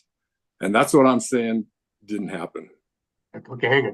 Right now we're just talking to Mr. Gabriel. Okay. Okay. This is Mr. Gabriel question time. We got to get him on his way. I think that's it for you, Mr. Gabriel. Thank you very much, Mr. Larson. Thank you for having Mr. Gabriel available today. Really do appreciate that. And Mr. Gabriel, thank you for your time. Thank you, Your Honor. Thank you. Okay.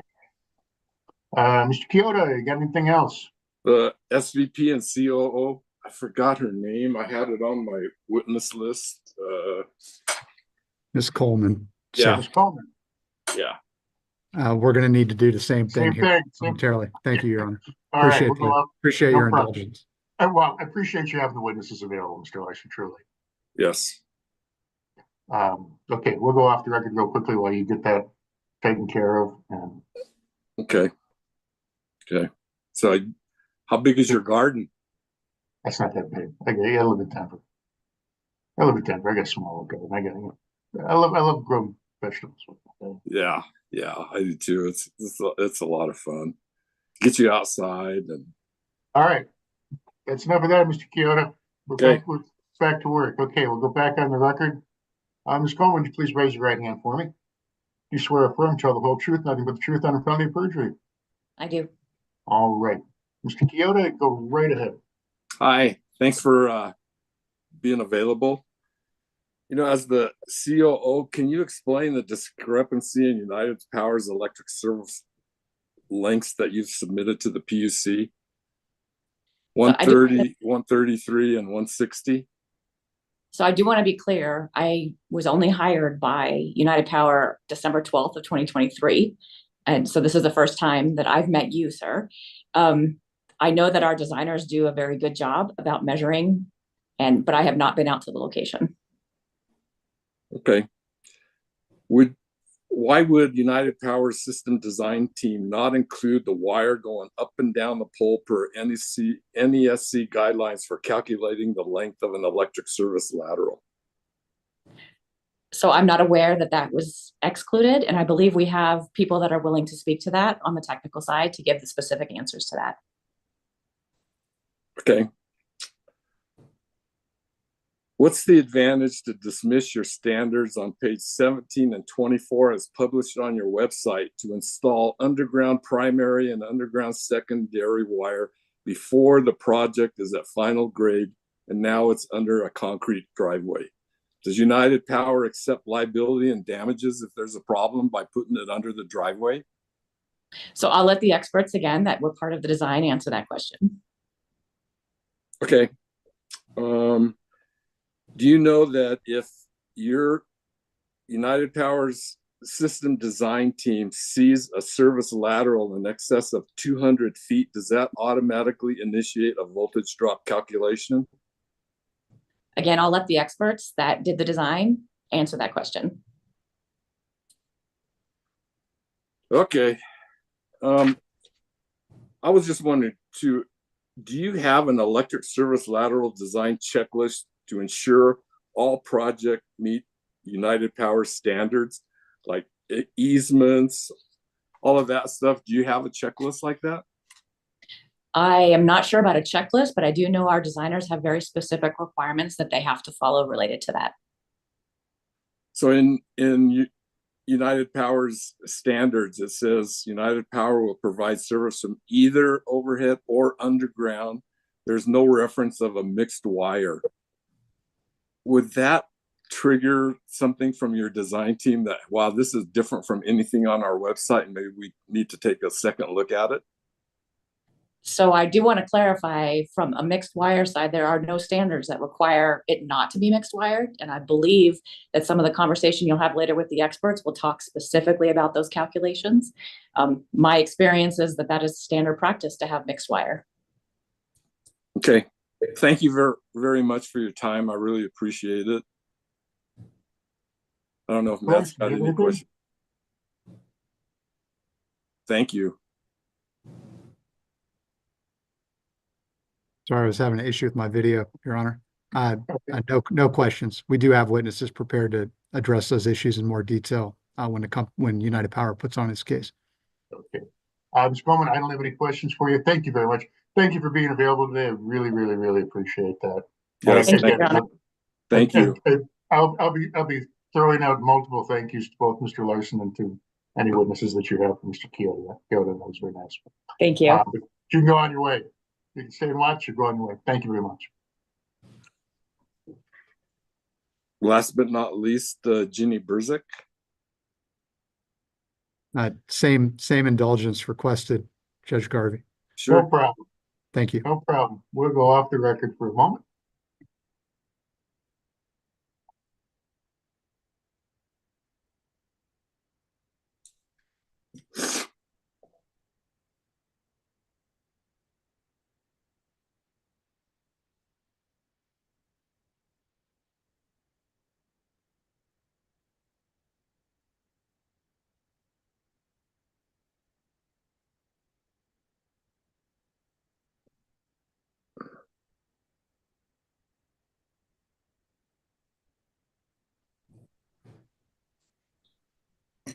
All right, Ms. Brusick, is that?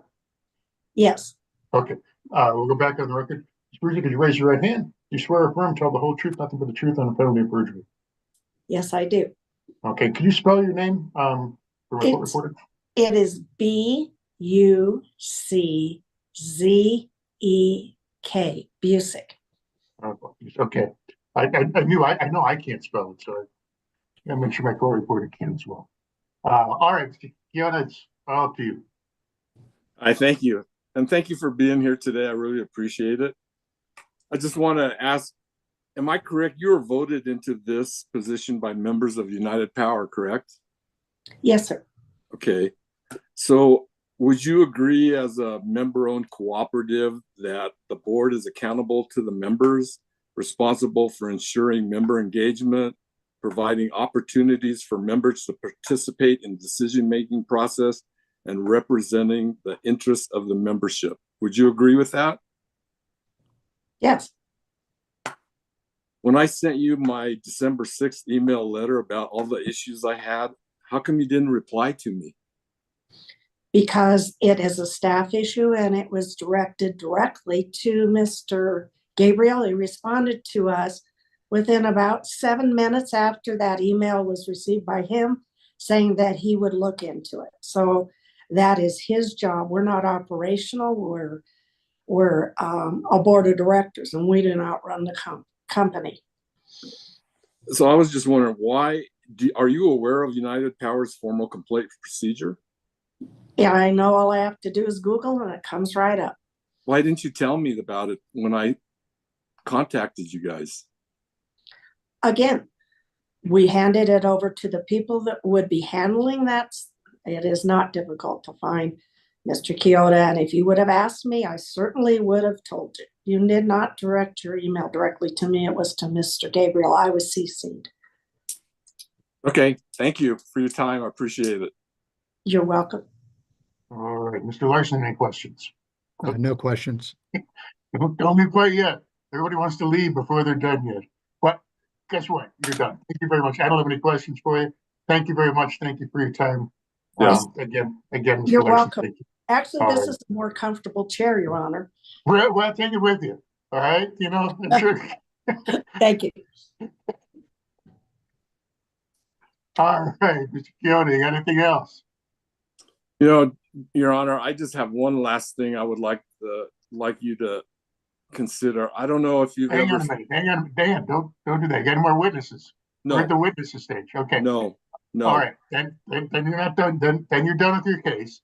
Now it goes to Mr. Larry. Remember my Yes. my order of things. Okay. I'll give you 5 minutes at the end to say if you want to say something as a closing. Okay. Mr. Larson, do you want to call any witnesses? Yes, Your Honor, and we do intend to call all of the witnesses that were identified in our report, just to briefly respond to what's been discussed this morning, if that works for you. That's fine. Realize at about 12 o'clock, I'm going to want to take a break for lunch. So if you can get, at least if you're doing the questioning, just keep that in mind if it gets close to 12 o'clock, somewhere between 12 and 12:15. Okay. Well, Mr. Eisenberg, my colleague's actually going to be presenting the witnesses, so we're gonna change over to audio here briefly. Okay.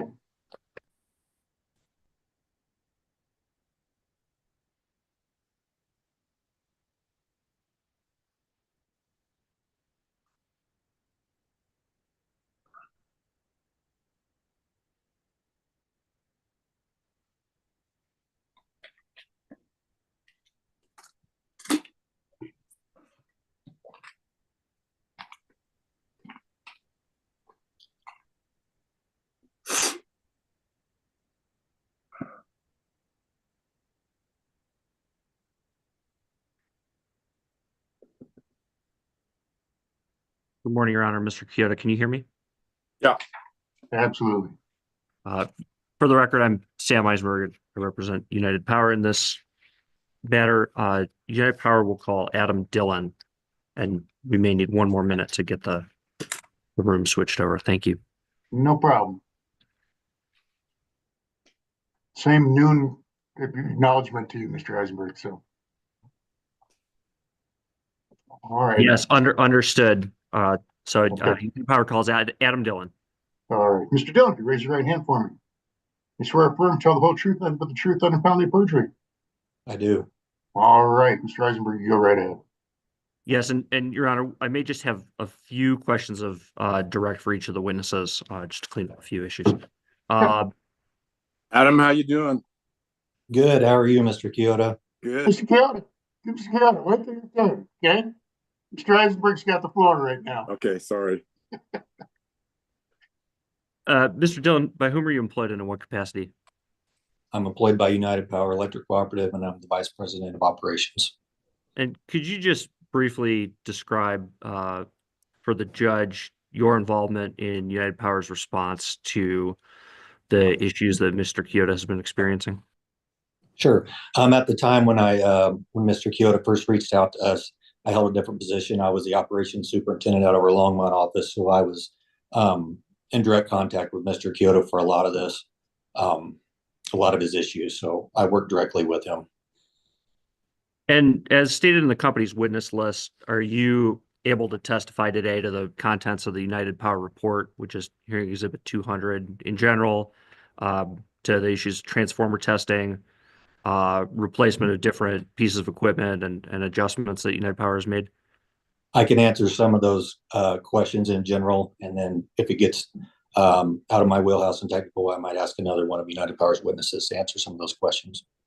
Yeah, that's a good point. And just in general, just as a preview, Mr. Dillon, you understand we have four witnesses that United Power is going to present, and to the extent there's a question from Mr. Kiyota or from Judge Garvey about an issue that's not within your area of expertise, or the other witnesses, we'll be able to direct the judge or Mr. Kiyota to the appropriate witness. Is that right? Yes. I just have a few questions for you before we go to cross-examination. Did you hear Mr. Gabriel earlier this morning talk about whether other customers on United Power's system have mixed wire service laterals? I did. And do you agree with Mr. Gabriel that that's something that happens generally across United Power's system? I agree. Yes, it happens across United Power System and other utilities. And if the judge or Mr. Kiyota has questions on that, you would be able to provide more details on that. Yes. I'd like to talk about this issue that's come up in testimony regarding the driveway. Could we pull up hearing exhibit 214, please? It's in United Power's box.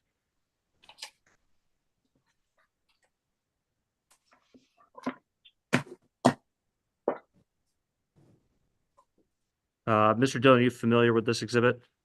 Yes. Now, what is it? It is a document showing all the different footages and wire sizes on Mr. Kiyota's property and the neighboring property.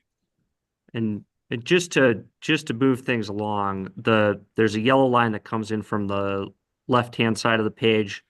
That's the power coming in from the substation to these particular properties. Is that right? That's the power coming in from the primary distribution line that is being fed from the substation onto the property. Yes. And then Mr. Kiyota's residence is behind what's marked in the top center as meter number 1627799, where it says H Kiyota. That's the line that runs up to Mr. Kiyota's house. Yes. There's several other lines on here. One that Mr. Kiyota mentioned, there's a line that runs all the way to the right, and then it jogs down lower on the page on the far right to a meter marked as Kiyota Greenhouse. That's the line running to the greenhouse. Is that your understanding? That's my understanding.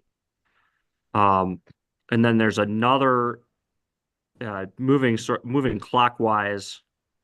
There's then another meter 1602000. Do you see that one? I do. And then moving clockwise again to the line that runs essentially straight down, coming off the connection in the center to meet. It says meter number disconnected, but is that the service line that goes to the new construction that was mentioned in the testimony? No, I believe the meter number that goes to the new construction that kicked off this whole project was meter number 1602000. Okay, I understand it. And sticking with that wire, which is which moves off to the southeast. Let me just actually let's take this down. We can take this down now. Mr. Eisenberg, I have a question. No, not yet. Not Okay. yet. Yeah, and Unless you got Mr. Eisenberg, hang with you. Mr. Kiyota, you can object. Right now, you can object to questions, but you can't ask questions. Okay. Okay. yeah, and Mr. Kiyota, you will have a chance to ask Mr. Dillon and the other witnesses questions in just a moment. So sticking with the service lateral that goes to the new construction, that's what triggered the service lateral replacement that Mr. Kiyota was discussing this morning. Is that right? Yes, that's my understanding. And is that the wire that goes under a driveway? Yes, that's my understanding. Can you tell me the sequence of events to your knowledge of the construction of that wire with respect to the driveway? So as far as the installation and construction process, and for further details on that, we can also ask one of our witnesses. But the property will be at grade, and then once it's at grade, the wire is installed, and it's also that conductor is installed in Schedule 80 conduit under that driveway. Both the spots, both the secondary laterals and the primary line coming into that you alluded to earlier from the east. That's standard construction. That primary wire is installed at a minimum depth of 48 inches from grade. Like I said, it's in conduit, and the secondary wires are installed 36 inches from grade. Once that installation is done, the member is they continue their construction project. The only stipulation we have is they cannot build a permanent living structure or something similar to that over the top of the wire. With that being said, and I won't ramble on too much longer, the reason that's put in conduit is for protection and for reliability, and also for maintenance purposes. If that wire were to ever fail for any reason, we can pull that wire out of the conduit and pull a new piece of wire in. And just one more question on the timing of those events. What comes first, the installation of the conduit or the pouring of the concrete for the driveway? The installation of the conduit. Okay, I'd like to switch topics. Were you here listening to Mr. Kiyota this morning when he had some testimony about different size wires in a service lateral? Yes. And Mr. Kiyota pulled up some, I believe, transcripts from ChatGPT purporting to analyze that, and setting aside any comments you have about that, could you just comment if there's anything that might be missed by that conversation about a question about whether mixed wire sizes are proper? Yeah, I have a couple concerns with that. It doesn't designate at what I'm sorry, I'm have a loss for words here. Which wire comes first? So when it's generating those answers, from my interpretation of it, I think it's probably saying you're taking a piece of 350 large conductor wire, and then you're adding a smaller conductor wire, and then you're adding a larger conductor wire, or you're mixing wires together, which I would agree with. That is not industry standard, and that's not a common practice.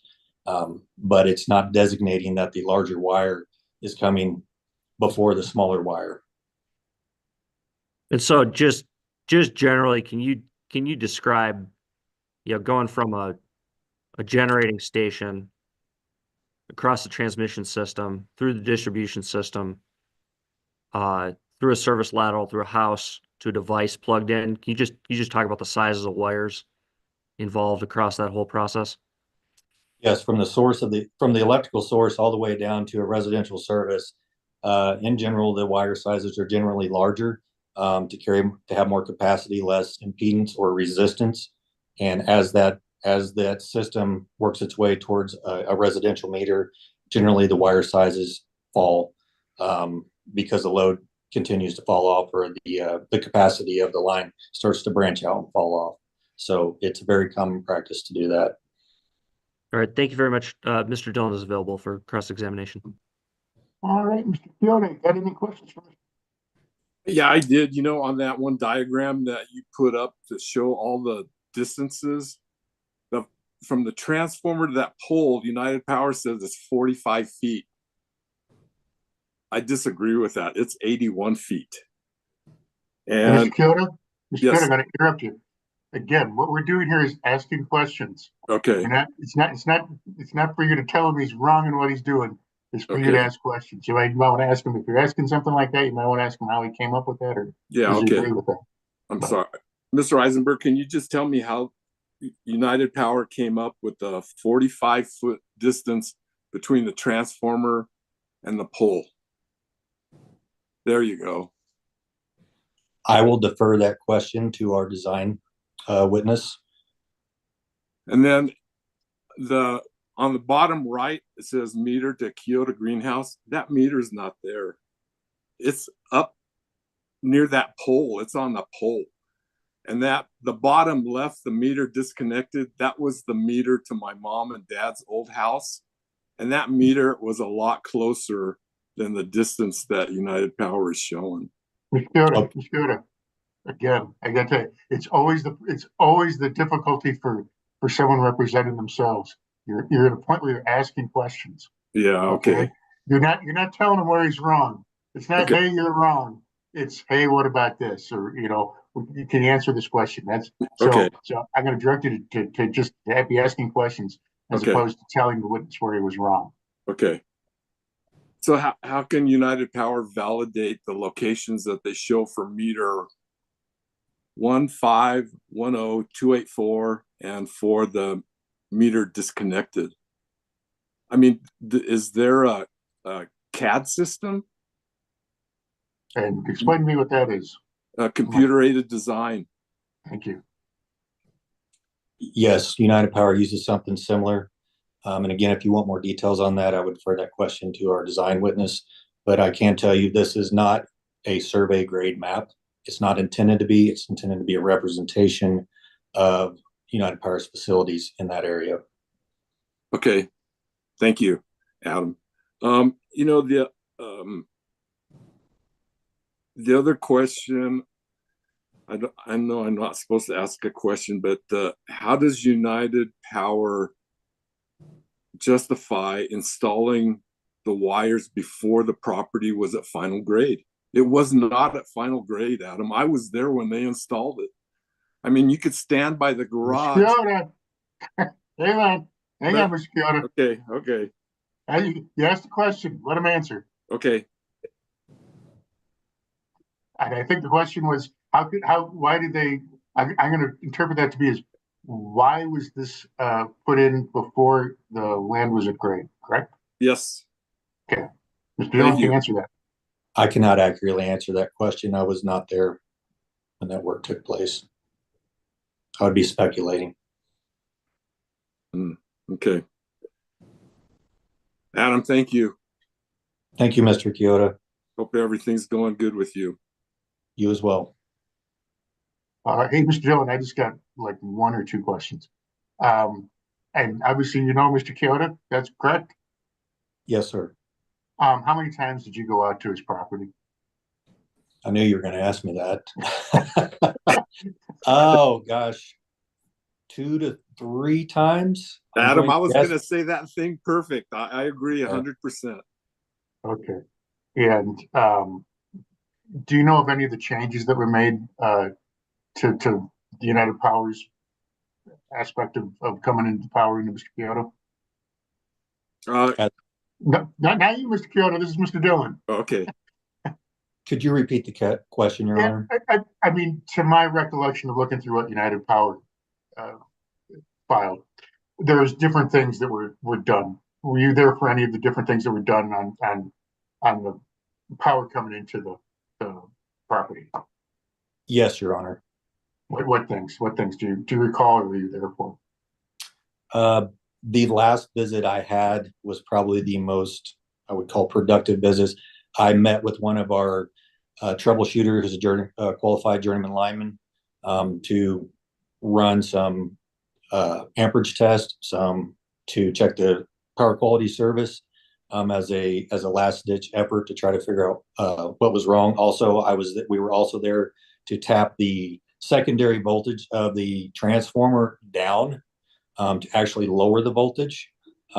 We thought, after our engineering group had looked at the data, thought there might be a slight possibility that Mr. Kiyota's solar system was causing some issues, so we wanted to try that as well. Between tapping the transformer down, meeting the troubleshooter out there, and running a load test on his service, obviously we couldn't find anything wrong. So you feel confident that it's not on United Power's side of the meter, that's the issue, correct? Yes, sir. I've been doing this for almost 30 years, and we've never had one we couldn't find before if it was on our side of the service. This is the first. Okay. And let's see, what else was I going to ask you? I think that's it. Okay. Any redirect for Mr. Dillon? Yeah, just very briefly, Mr. Dillon, regarding this issue of the conduit and the driveway, and the wires going on the driveway. You recall Mr. Kiyota's questions to you about that? Yes. So just to clarify, the wire that goes under a driveway goes from a transformer to a different property, not Mr. Kiyota's house. Is that correct? That's correct. Yes. And so if you were to trace the wire that goes from Mr. Kiyota's house up to the transformer, then off the property back up to the distribution system, it would never go under a driveway. Yeah, it would. Without actually locating the conductor, I would just be speculating. But I also want to specify, without making my answer too long, it absolutely has no bearing on mixing wire sizes, low voltage, different voltages.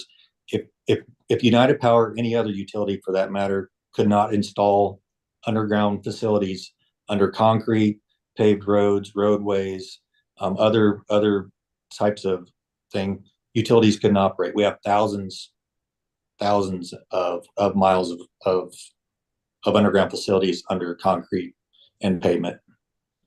Okay, just one more question. I think, continue to focus on this wire that goes under a driveway and that goes to a different property, a different residence. You received any complaints from that other property regarding power quality issues? We have never received any complaints from them regarding power quality, and we've reached out to them to ask them specifically. They've never had any issues. Thank you very much for your time, Mr. Dillon. Hey, Mr. Dillon. Hey, Mr. Dillon, I got bad news for you. I thought of my other question. That's the one thing, Mr. Kiyota, I got to tell you. If you're one of the parties and you think of the question later, too bad. You're the judge. You get to ask it. So I'm going to ask it. Mr. Eisenberg, I'll give you time if you want to redirect after this one. I don't think you probably won't. Mr. Dillon, real quick, since it's not on UP's side of the box, do you have any feeling of what it might be? Do you think it's a solar, or do you think it's wiring, or do you just not know? I would be speculating, but from my background and experience, I would assume he has a possible loose grounding issue. I also think there is a possibility that it could also be exacerbated by some issues with the solar, since it is installed incorrectly. So I think it could be 2 to 3 issues, but without having a licensed electrician inspect everything past the metering point, it's hard to say. And I'm going to think about it. So in your opinion, the thing for Mr. Kiyota to do is to have a licensed electrician come out and look at the whole system. Is that correct? Yes, as I stated multiple times in the exhibits. All right. Mr. Eisberg, do you have anything based on those couple questions of mine? No, thank you, Your Honor. All right, Mr. Dillon, thank you very much for being here today. Really do appreciate that. Makes it we can't get our job done unless you're here to help us. And so I do really appreciate you being here. Thank you, Your Honor. We got about 10 minutes, Mr. Eisenberg. Do you want to call your witness or do you want to go to lunch? It's your preference, Your Honor. We can get started with Ms. Greg Donovan will be the next witness. How long do you think it'll be for your direct? It'll just be to clarify the topics that she has expertise on, so it'll be very short. Okay, I tell you what.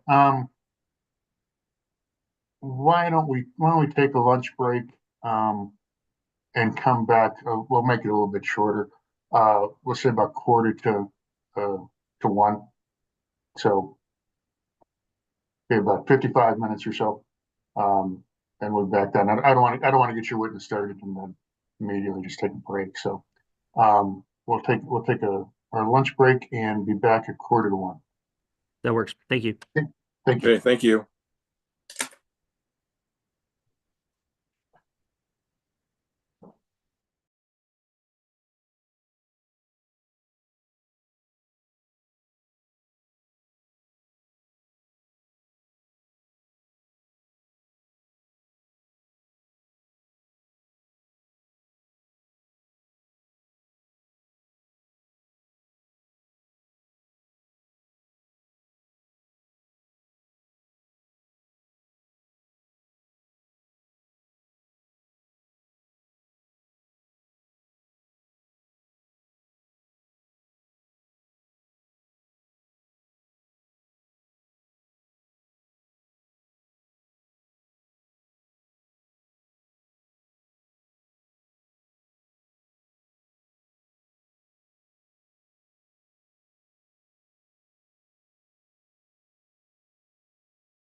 All right. First question, Tracy, can you hear me? I can hear you. All right. Second, before we're not on the record yet, Mr. Kiyota, I kept looking every few minutes and I figured if your golf clubs were gone, we might not see you again, but your golf clubs remained in the picture. So I felt really confident you would be back. That being said, I like that. we should go back on the record with proceeding number 24F-0204E. Mr. Eisenberg, you may call your next witness. Thank you, Your Honor. United Power calls Deidre Greg Donovan. All right, Mr. Greg Donovan, please raise your right hand for me. Do you swear or affirm, tell the whole truth, nothing but the truth, under penalty of perjury? I do. All righty. Mr. Eisenberg, you go right ahead. Thank you. Good afternoon, Ms. Greg Donovan. Good afternoon. By whom are you employed and in what capacity? I am employed by United Power. I am the Director of System Design. And how long have you been employed by United Power? 19 years. Could you just briefly describe your involvement with United Power's response to the electrical issues that Mr. Kiyota has raised in this proceeding? Sure. I have been answering a few questions regarding United Power standards, design practices, and I also went on site to confirm measurements of the equipment. So with respect to design standards, you're familiar with not only United Power's design standards, but also the various electrical codes and other standards that have been discussed in the testimony this morning? Yes, sir, that's correct. And you would be the appropriate witness to answer any questions about those standards and how they apply to Mr. Kiyota's system. Yes, sir. Have you reviewed documents and talked to others and generally reviewed information about the situation Mr. Kiyota has been having? To the extent of what's been available to me, yes, I have.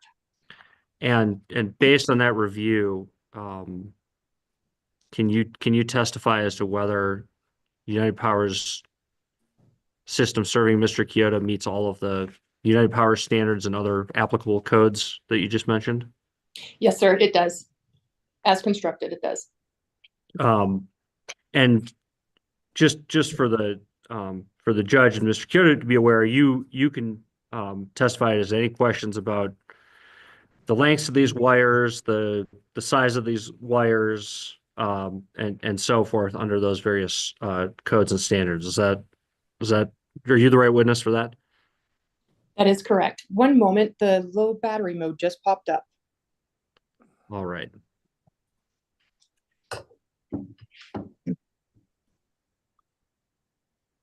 I apologize, Your Honor. Give us 1 second. We thought we had it plugged in, but I go off the record real quickly. You know, we're off the record. My co-reporter, I at the break, I said, you know, everything's running smooth. We have no problems here. It's all great. My co-reporter said, don't jinx it.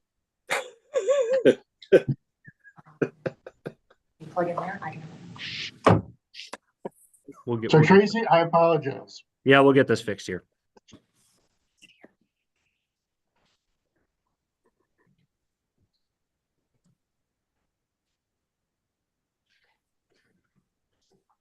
We have power again. All right, we'll go back on the record. Mr. Eisenberg, go ahead.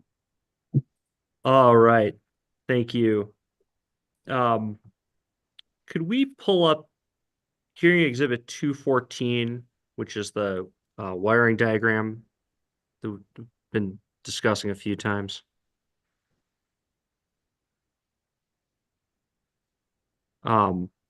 Ms. Greg Donovan, are you familiar with this diagram? Yes, sir, I am.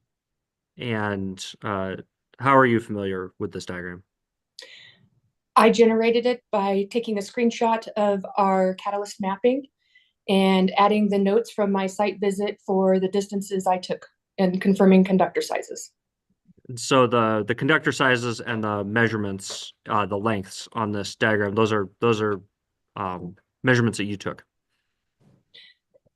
Yes, sir, that is correct. All of the physical, or so all the above ground measurements I was able to take for overhead, plus the underground from the transformer to the first pole. line of sight or line of sight. And then the 90-foot secondary to the meter 160200000 I took from the red line design. Perfect. And I'll just try to have both you and myself slow down for the court reporter as we walk through some of the technical details. What is so we've talked about the wire coming in from the distribution system coming off the left side of the page, and it runs to a triangle in the center of the page. What is the triangle? That is representing the transformer location, a pad mount transformer.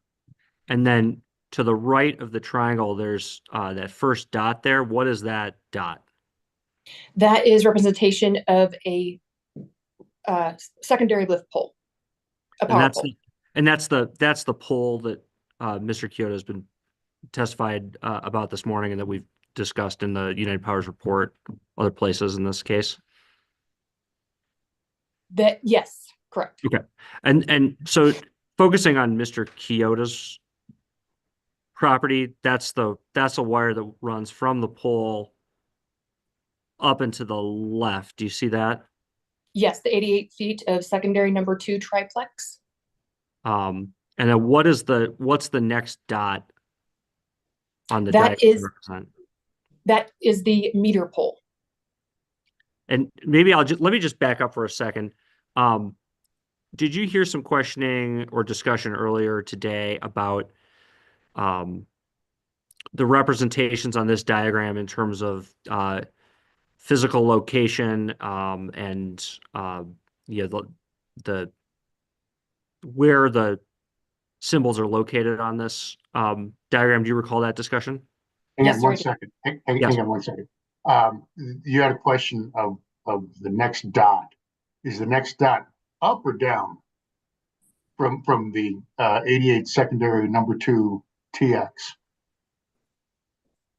The next dot that I'm referring to as the meter pulsar is Right. the one from the dot just north of the 88-foot secondary call out, and the call out pointing to it says meter number 1627799. Yeah, no, I was pretty sure that's what you meant, but there's 2 dots there, and just to make the record clear, I just wanted to clarify. Yeah, no, appreciate the clarification. So could you just discuss, is this a map? Is it what is represented on here and what is not represented, just in general? It is a hybrid, if you will, of a graphical representation for physical or the physical location of our equipment, the approximate alignment of our overhead and underground conductors, along with footages and what facilities it serves. And so the locations of the wires, poles, and connections, they're not intended to correspond to like a GPS coordinate of the actual location, as if you were making a physical map of the site. Is that right? That is correct. Okay. So to go back and recap just where we're going, we're starting from off to the left. We came into the triangle in the center, which you said was the transformer. We then moved to the right, and there's a dot after the wire labeled 45-foot secondary. That's the pole. And now we're going to go up and to the left on the service drop serving Mr. Kiyota's property. And I think where we left off was we went down another what's labeled 88-foot secondary of wire, and then there's a dot on the wire that goes up and to the left. And what is that next dot represent? That's representing the net metering facilities on Mr. Kiyota's house, which is the net metering is for the production meter from his solar equipment. Yeah, and I apologize. Just for clarity of the record, it's a little bit difficult to step through this, but just stepping from the pole, which is the dot in the center to the right of the triangle, there's a wire that goes up and to the left, and the first thing that the next symbol is a dot that says meter number 1627799. Do you see that? Yes, sir. What Yeah, what is that dot? Let's just start with that one. That is the service pole. So the meter serving Mr. Kiyota's house is on that pole. That's where United Power's facilities stop. Okay. So that is, and I believe in the report we've referred to that as United Power's meter. Does that terminology make sense? Yes, it does. Okay. And if I'm not using the correct terminology, please feel free to correct me. The next length is a 17-foot service drop. Do you see that length of wire? Yes, sir. And then there is I believe this is what you were getting to earlier. There's it's like a square with an N in it, I think, but there's another symbol. And what is that symbol at the end of this chain? That the 2135-2700-0. Yes. That is our unique mapping identifier. So it's what we call is a gridlock. It lets us know where these facilities are within our service territory by map, section, township, and range. And at that point, that's where what you were explaining is the net meter that's actually physically located on Mr. Kiyota's house, right? That is correct. Okay. And so the length of wire running between that net meter and then what we've referred to as United Power's meter, that's the 17-foot service drop, that last length of wire going up and to the left. Did I get that right? That is correct. It is a service drop that is member owned. So that piece of wire and everything behind it is what you would refer to as on Mr. Kiyota's side of the meter. Yes, sir. Okay. Let's stay on this diagram, but switch gears to the other wires on here. And I want to do this, Your Honor, to clear up an error I may have introduced earlier when I was describing it. So we have the right witness who made this diagram, and just appreciate your patience. No problem. So we have, going back to where the pole is, which is to the right of the triangle in the center of the screen, we then have another wire going off to the right. And that intersects a dot, and then it goes down to a meter that's labeled with a number ending in 284, and it says Kiyota Greenhouse. That's the service drop serving the greenhouse. That is correct. Okay. Then moving clockwise, there's two more wires. There's one sort of going down and to the right, and there's one that goes almost straight down and slightly to the right.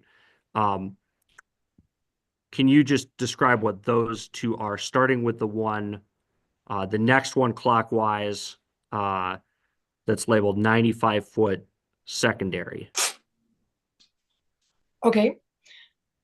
That is overhead one aught triplex going from the pole within the center to the pole farthest east, that 95 feet, to the meter pole. That the meter is actually on that pole.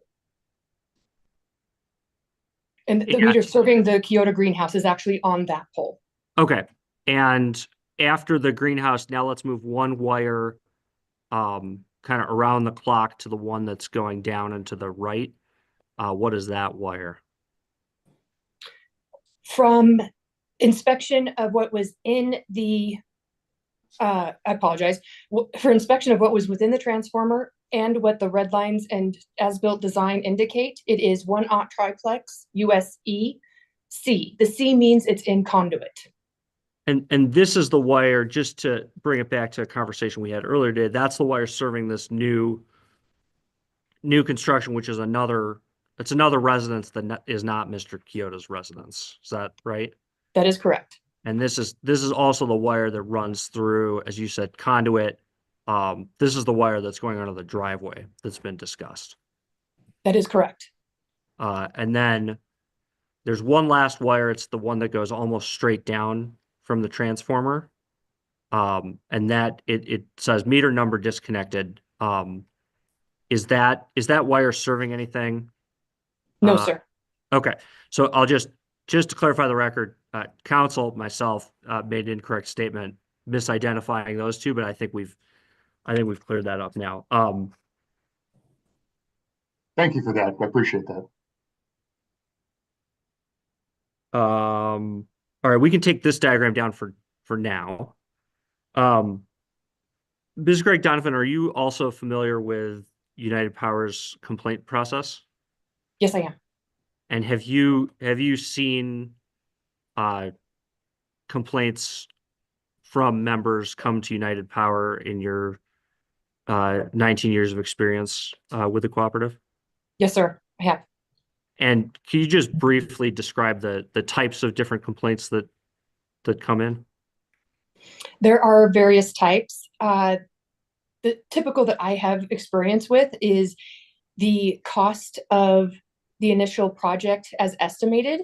It also may be due to power quality. It also may be due to damages incurred during construction that arise later.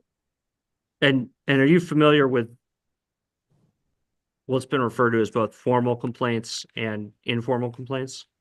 Yes, sir. And in your 19 years, have there been instances where United Power has received a complaint and determined that United Power was at fault? Yes, sir. And what happens when United Power determines that it's at fault? We do what's necessary to correct the situation. There could be, depending on the scenario, there's various methods, but United Power will make every effort to correct what occurred. I have one last question for you on a different topic. Can we pull up hearing exhibit 203?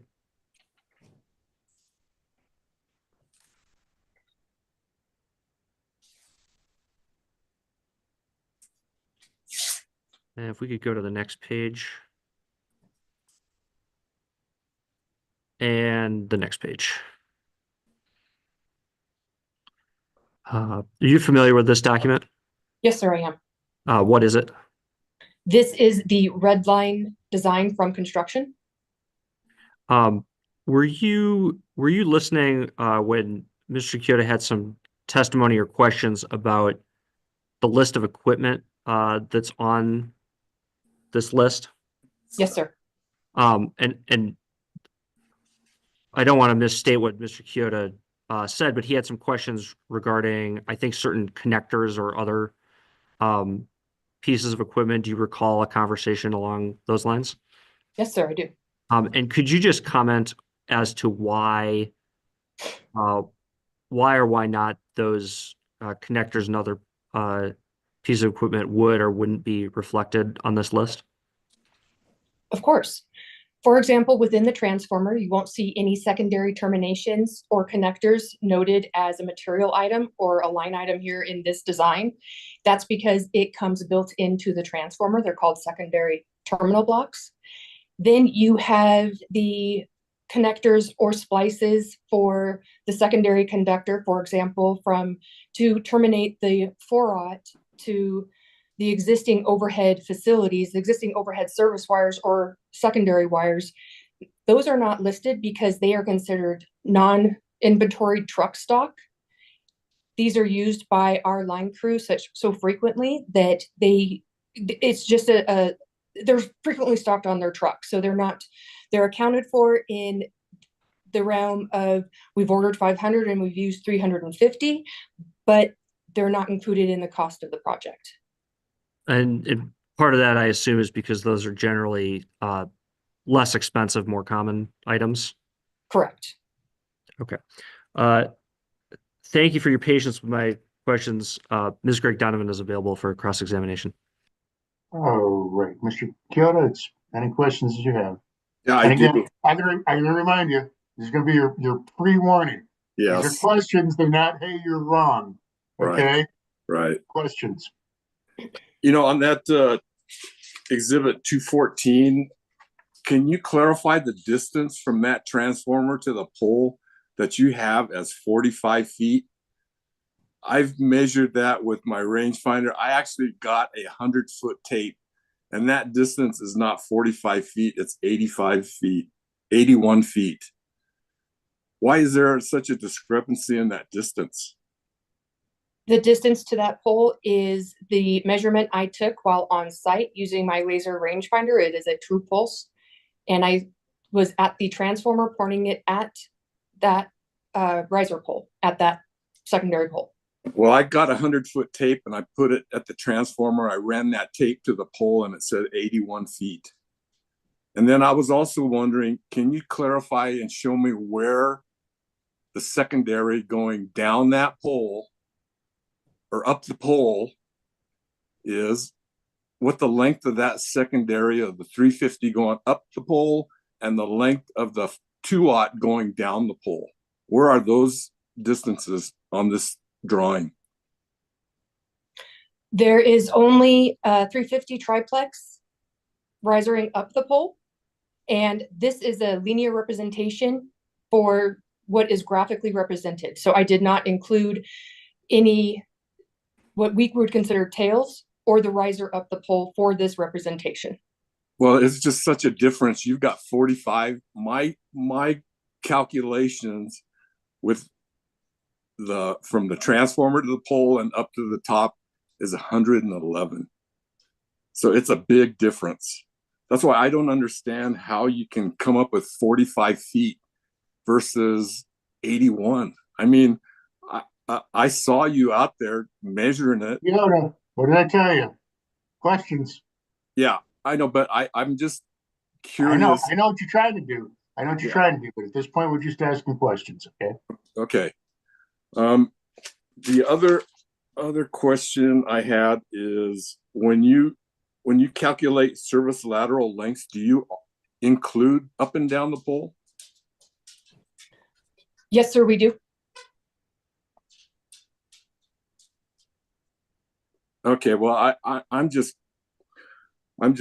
not understanding, because the main thing with the calculation for the low voltage and ampacity, one of the main inputs is the length of the service with the different wires. And if you've got it a lot shorter, your calculations are going to be a lot different than the calculations I got because the distance. I mean, I'm willing to meet with you again to verify that 45 feet, because it is not 45 feet from that pole. So, I mean, I'd love to meet with you and remeasure that sometime. There's nothing Objection, there's to no figure that question. out, Mr. Kiyota. Okay.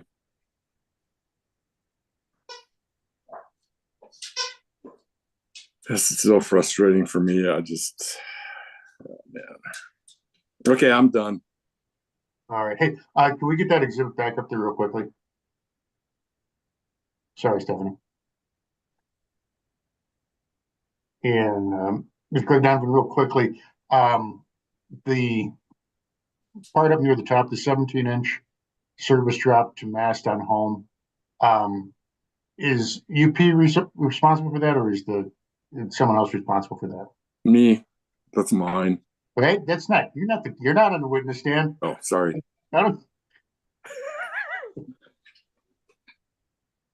You can answer. You can answer the question. It is member owned. It is Mr. Kiyota's responsibility. That's okay. I want to make sure. That's what I thought, but I just want to make sure about that. There's been also some testimony about mixed wires. Do you have any? Are you a good witness to ask something about that too?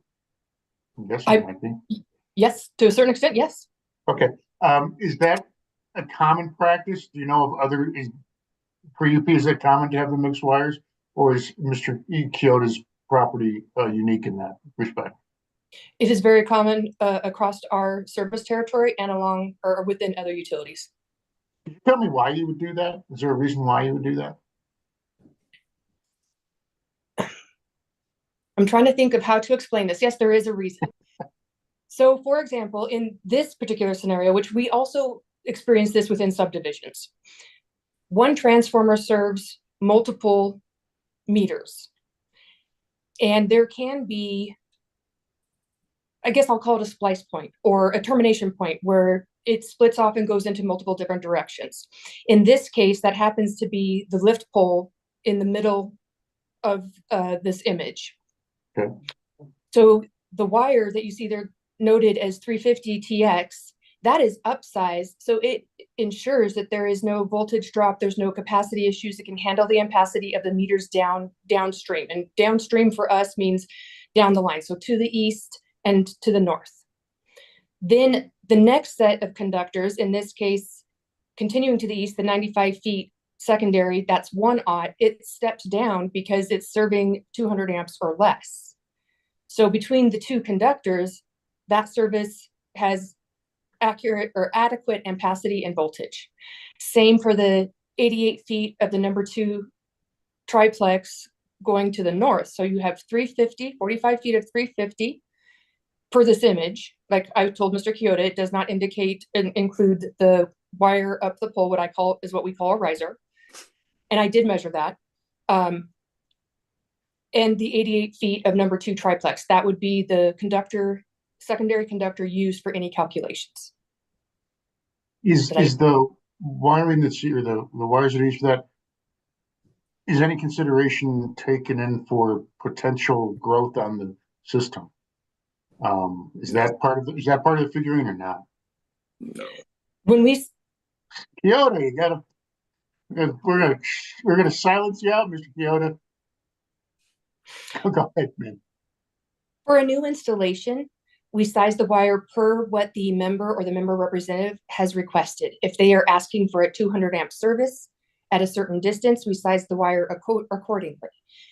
If it is a service upgrade, we do the same. So for example, if the member was to come to us and say, I'm upgrading my existing 200 amp service, that's my main disconnect size, to 320 amp, we would increase the size of the secondary conductor to that metering facility. And or we might even need to upgrade the transformer to be able to handle the additional loads. So it's based on that custom. Correct. Okay. The only areas that we would be like in a residential subdivision, when the developer contacts before any homes have been identified, the developer's making some reasonable assumptions that all services are going to be 200 amp. And that is what we would size the transformer and the secondary wire off of. If the person purchasing the home or building the new home within the lot in that subdivision wants to install 320 amps, we would go out and change out the conductors for that increased main disconnect size. Okay, great. Mr. Eisenberg, any redirect?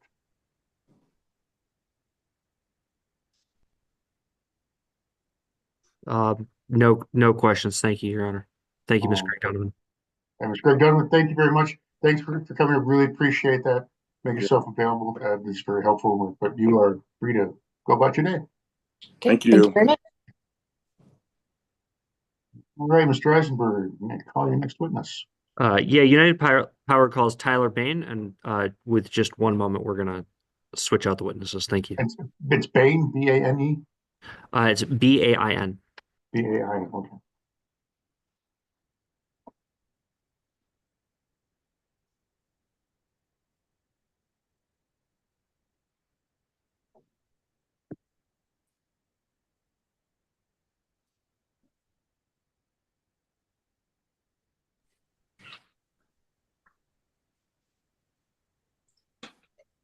All right, you all set there? Yeah. All right. Mr. Eisenberg, I'm going to call your next witness then. Yeah, United Power calls Tyler Bain. All right, Mr. Bain, would you raise your right hand for me? You swear affirm and tell the whole truth, nothing but the truth under penalty of perjury. Yes, I do. All right, Mr. Eisenberg, you go right ahead. Mr. Bain, by whom are you employed and in what capacity? United Power Electric Cooperative. I am the Director of Energy Solutions. Are you an engineer, Mr. Bain?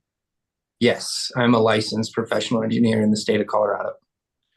Could you just briefly describe your involvement with United Power's response to the electrical issues that Mr. Kiyota has been having?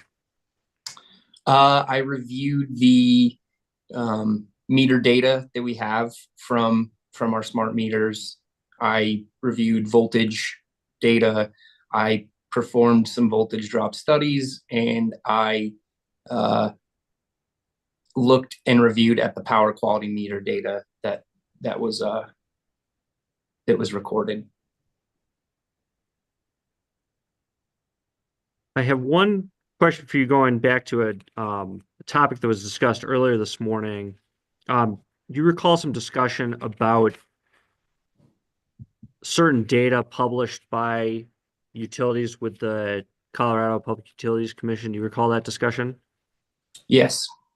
And you'll have to help me out here. I understand there's at least two types of data, SAIDI and SAFI. Are you familiar with those data? Yes. SAIDI and SAFI, they're pretty common reliability statistics that are published in the electric utility industry. And my understanding is that regulated utilities such as Public Service Company of Colorado provide that data to the PUC. Is that also your understanding? Yes. Does United Power also publish SAIDI and SAFI data? Yes, we publish it in our annual report, and we also publish it to various different entities like IEEE or I believe the DOE as well. And so although United Power doesn't provide that to the PUC, it is available in that annual report or from other sources. Is that fair? Yes. How does United Power's SAIDI and SAFI data compare to other utilities in the state of Colorado, if you know? We are consistently one of the highest reliable electric systems in the state of Colorado. So sometimes, just less. So, our SAIDI would be less in terms of minutes, average outage interruption minutes per year, but in certain situations, significantly less. So more reliable of an electric system. And can you compare those numbers for United Power system to a system that maybe the ALJ or others at the commission might be more familiar with, like Public Service Company of Colorado? Yeah, I don't recall specifically PSCo's exact numbers, but I think we're about 50% in terms of their SAIDI minutes versus our SAIDI minutes. And by 50%, is that better or worse than Public Service Company of Colorado's numbers? That's more reliable. Okay, thank you. You indicated that you're the witness who's reviewed the engineering data from the measurements that United Power took on Mr. Kiyota's system. Is that right? Yes. Have you reviewed the what's been referred to as the voltage drop for his system? Yes. Can you just briefly describe for an attorney like myself what a voltage drop is? So a voltage drop calculation would take into account the length and the impedance of a stretch of wire, and then attempt to estimate what the voltage would be at the end of that wire with various types of load associated with it. And why is that important? So we have to keep the voltage of our system within ANSI standards, or within the nominal range. And so we perform those calculations in an attempt to identify issues and mitigate or correct them if they pop up. And so we have an engineering software that automates and does a lot of those calculations. Multiple times a month. They're performed with real-time system data, and that takes into the size of the wire, the ampacity and the rating of the wire, and then the different geographical design of the wire, I suppose. So, and can you speak to whether the service to Mr. Kiyota's residence is within those ANSI, ANSI standards? Yes, it is well within those standards, and part of that is based upon actual meter data that we've recorded, and that shows it's within the nominal range that would be anticipated at an electric service. And so in addition to theoretical calculations that you might make, you also have actual data on this question on voltage drop standards from equipment that's been hooked up at the property. Is that right? Yeah, we've set power quality meters that are much more specific and granular, but then we also have our meters across our system record and analyze that data and then submit it back to our database here, so we can review voltage data any given day in 15-minute intervals to kind of prove that those are well within bounds. I'd like to switch topics. Could we pull up hearing exhibit 204?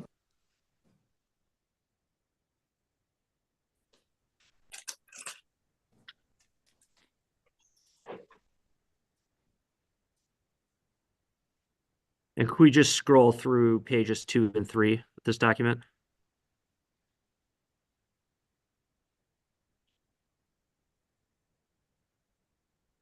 Are you familiar with these photographs? Yes, sir. And he'll be coming up in a minute, but I'll represent to you that these photos were taken by Mr. Jack York, who's United Power's next witness, when he was on site. How did you come to learn of these photos? Yeah, through Mr. York. He sent them to you? No, I actually believe I viewed them in the exhibits in preparation for this.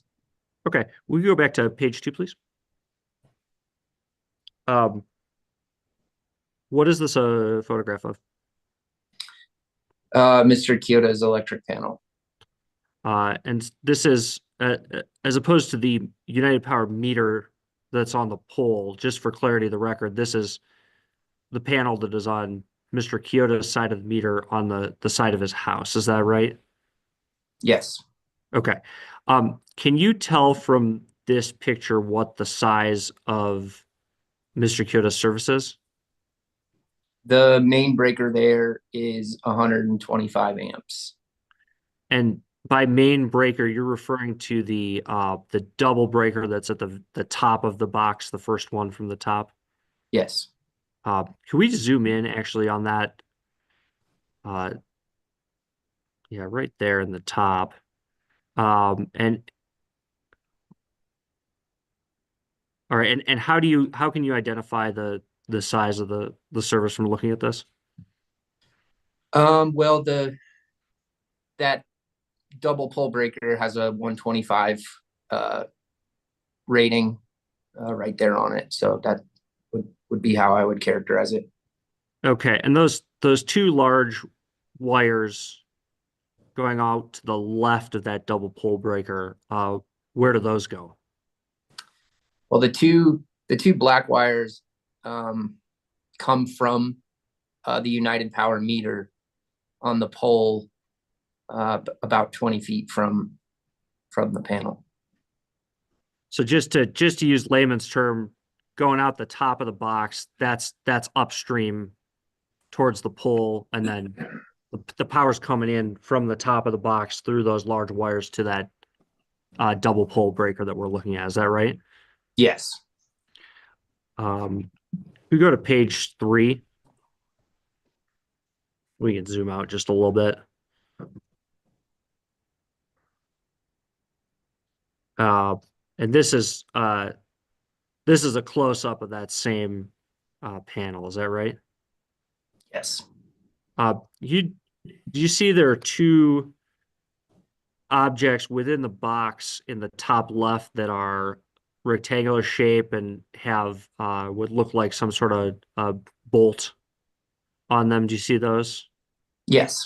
Could you just describe what those are?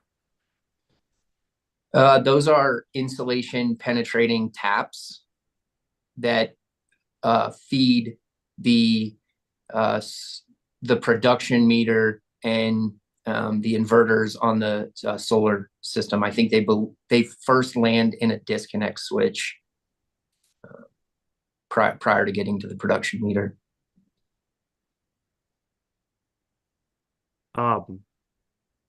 Thank you, Mr. Bain.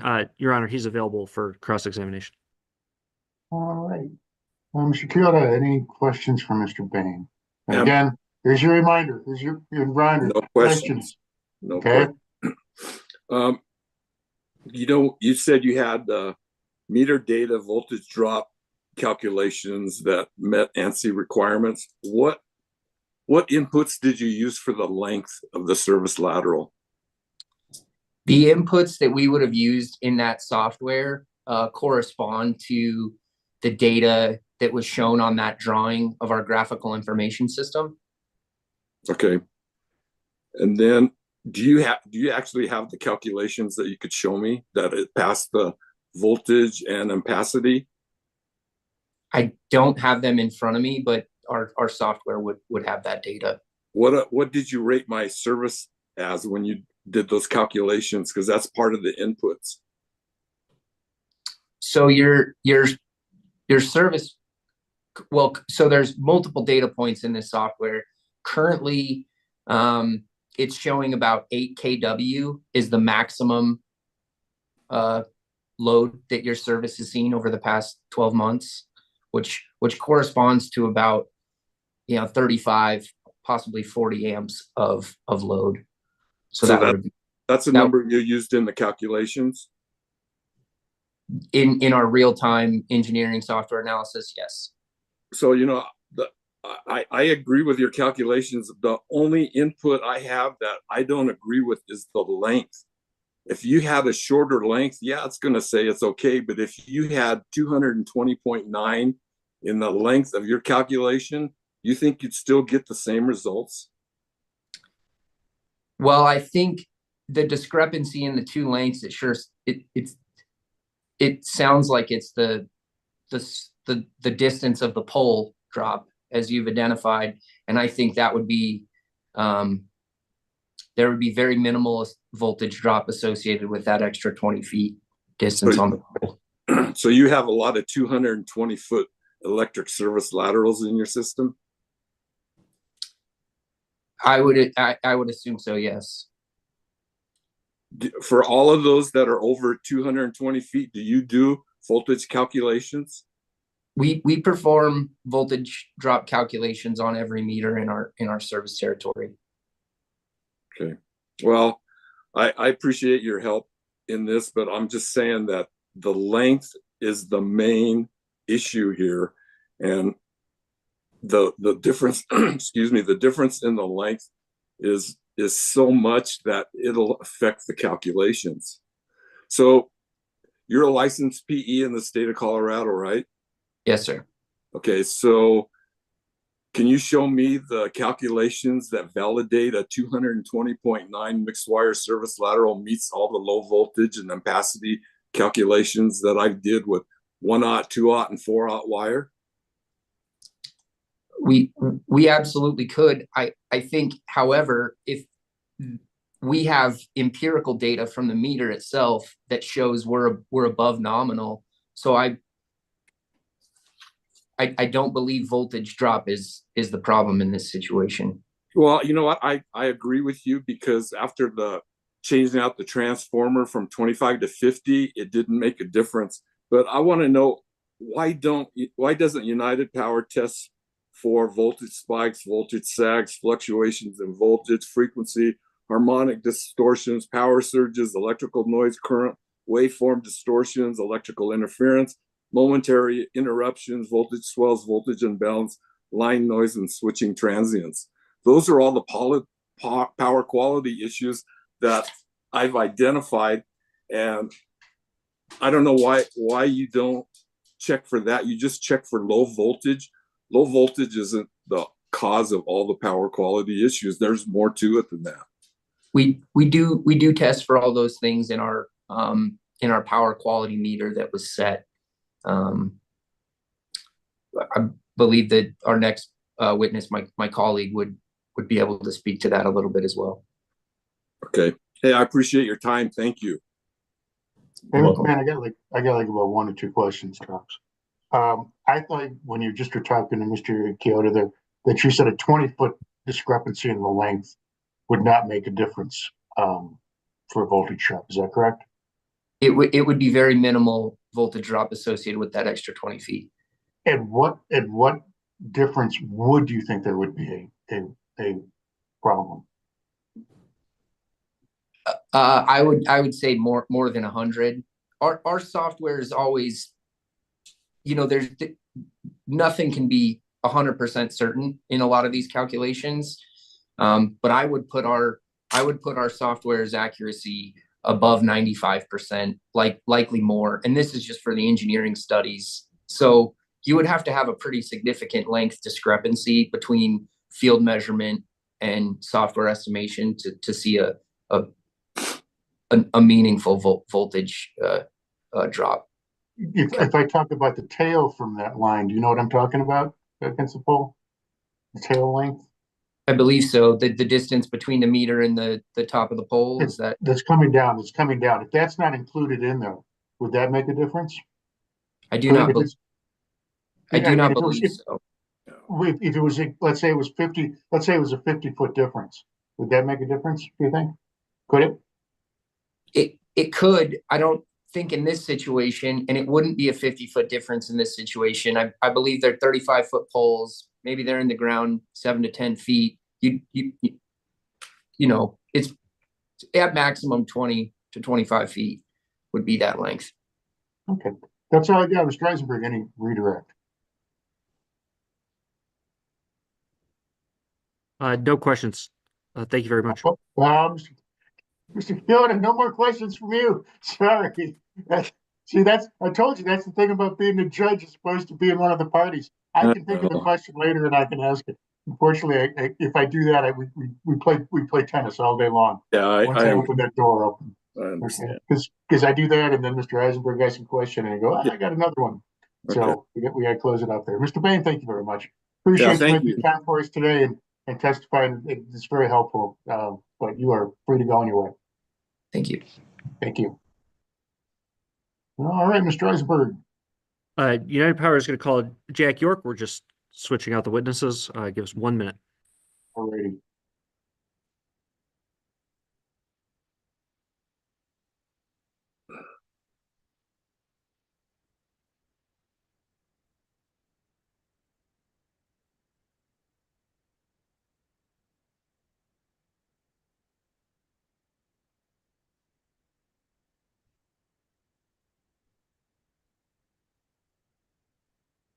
And this is your last witness, is that correct? Yes, that's right, Your Honor. Okay, good with that.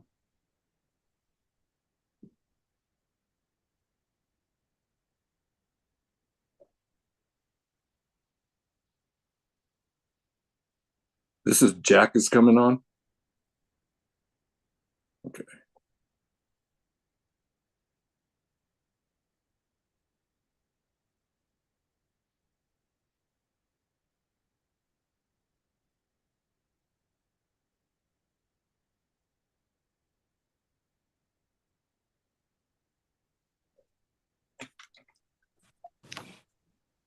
All right, you may call your next witness.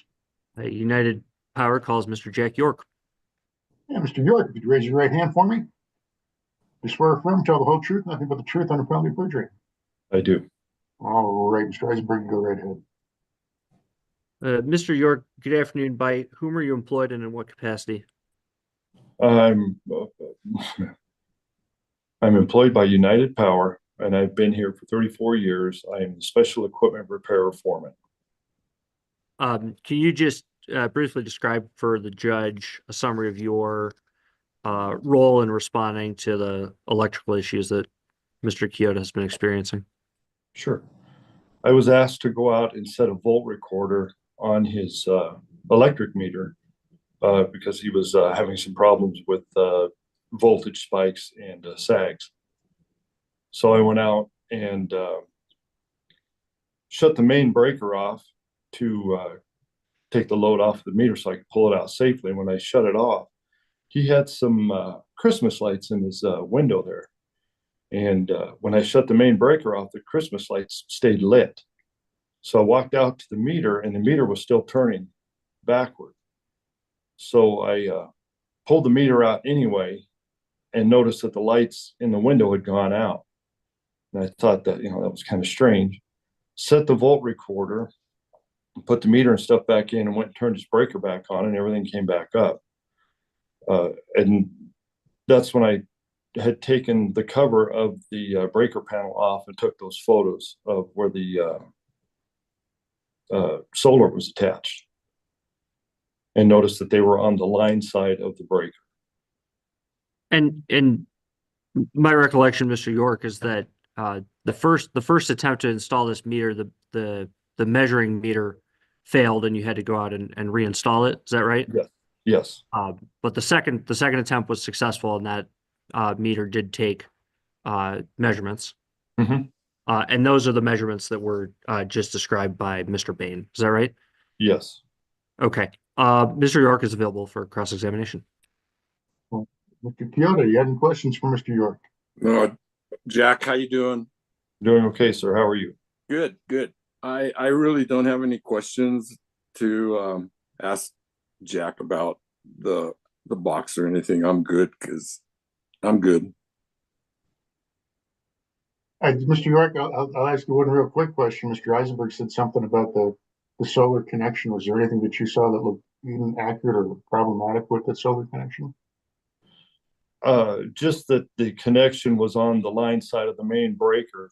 We like to have it behind the main breaker so that it can be shut off separate from the rest of the service.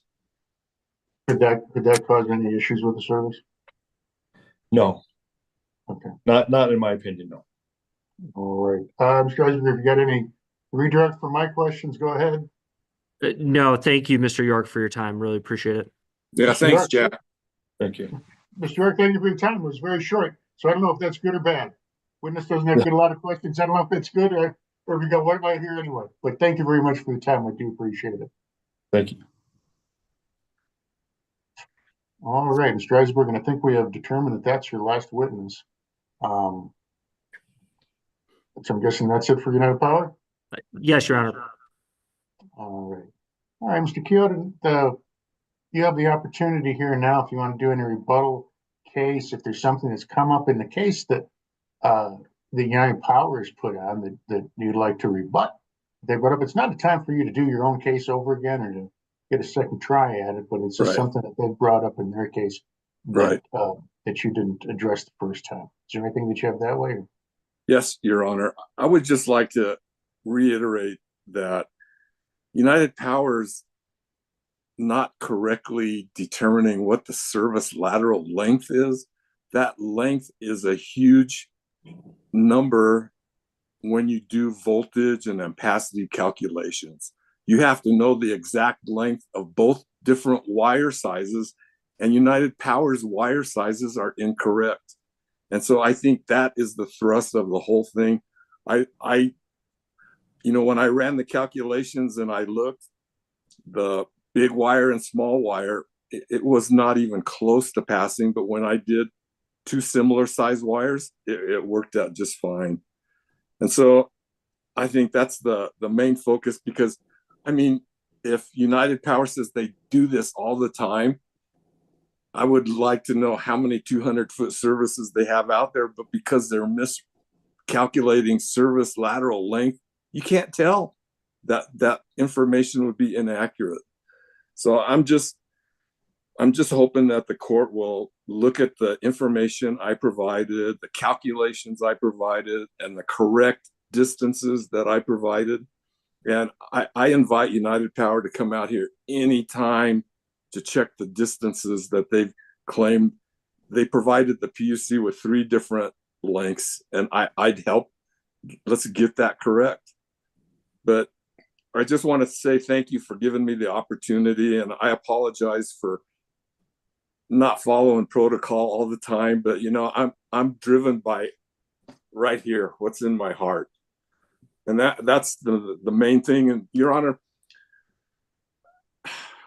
my grandparents came here at the turn of the century. My dad was born in 1917. My dad and that generation, they had no aunts and uncles. So their family was this neighborhood that everybody worked at Kiyota Greenhouse Incorporated. One lady worked here 42 years, the other 41, the other one 38, and there's a bunch more that worked here 20 years. It's a family. And my dad's generation, when the parents got old, you stick them in a nursing home. That was the worst thing, because when I'd go see my grandpa, he's like, get me out of here. I don't want to be here. Take me home to the farm. His undoing was trying to escape, and he broke his hip. And so that was his fall. And so my dad's generation, all the neighbors here, we're a family. We take care of each other. No nursing homes. And so when my kids want to come here and live here, or my niece or nephew, and you know, that generation, they got 3 screens on their laptops. They got 2 laptops, you know, they're going to have all kinds of problems. Who's going to want to stay here and take care of me in a house like this? Nobody is. And I would recommend that if you ever see, if you're on Netflix, Live to 100 is called the Blue Zone. A guy found 5 blue zones in the world where people live to over 100 years old. And it's all about community and where you live and the people that you surround yourself with.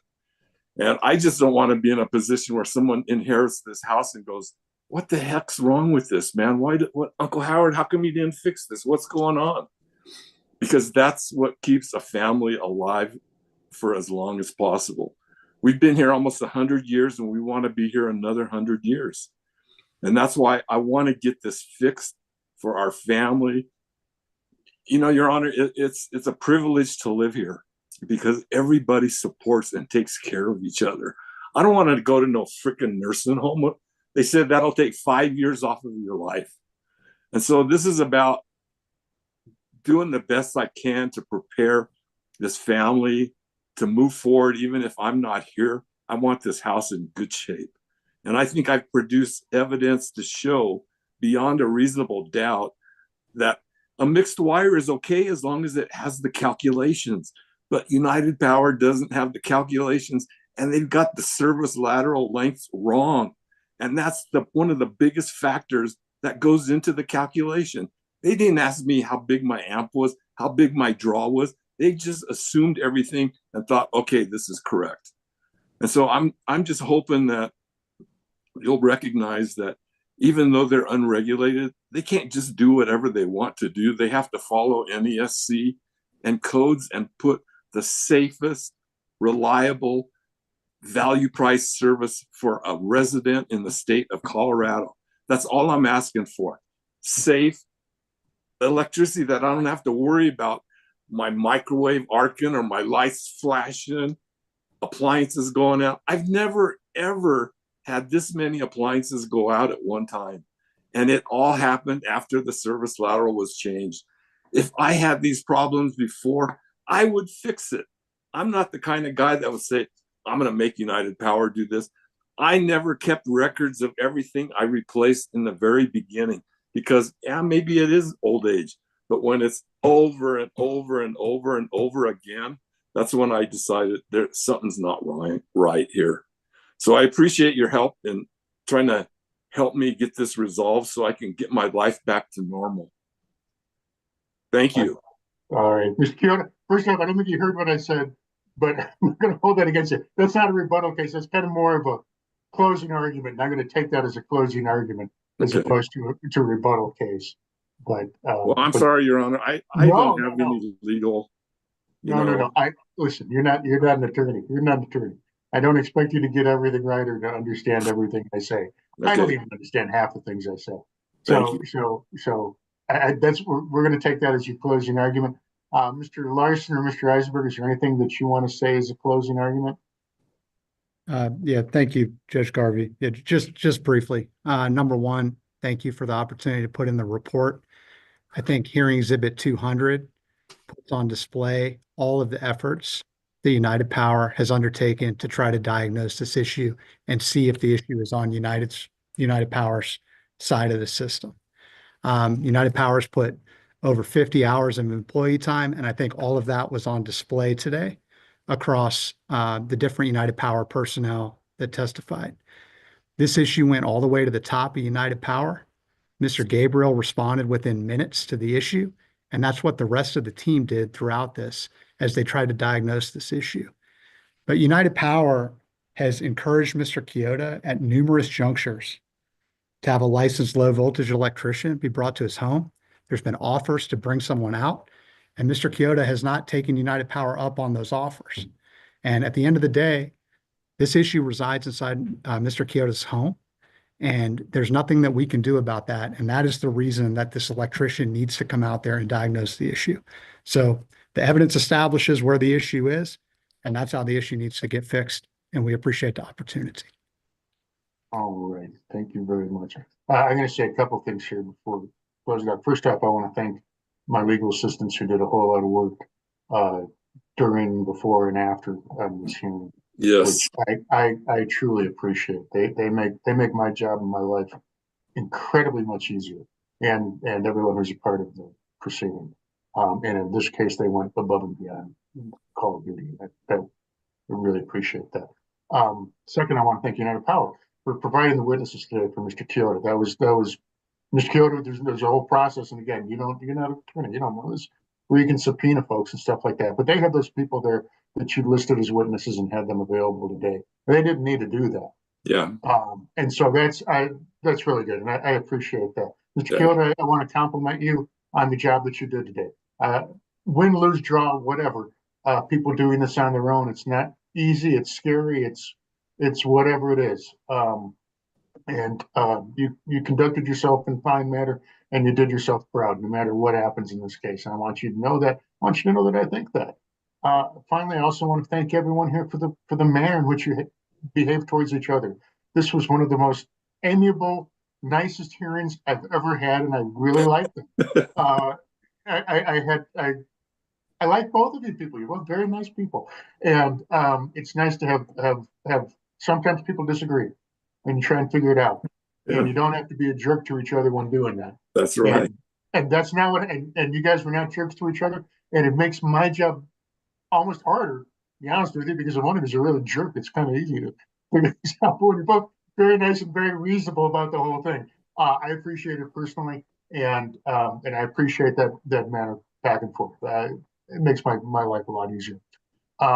So I think that's it. Mr.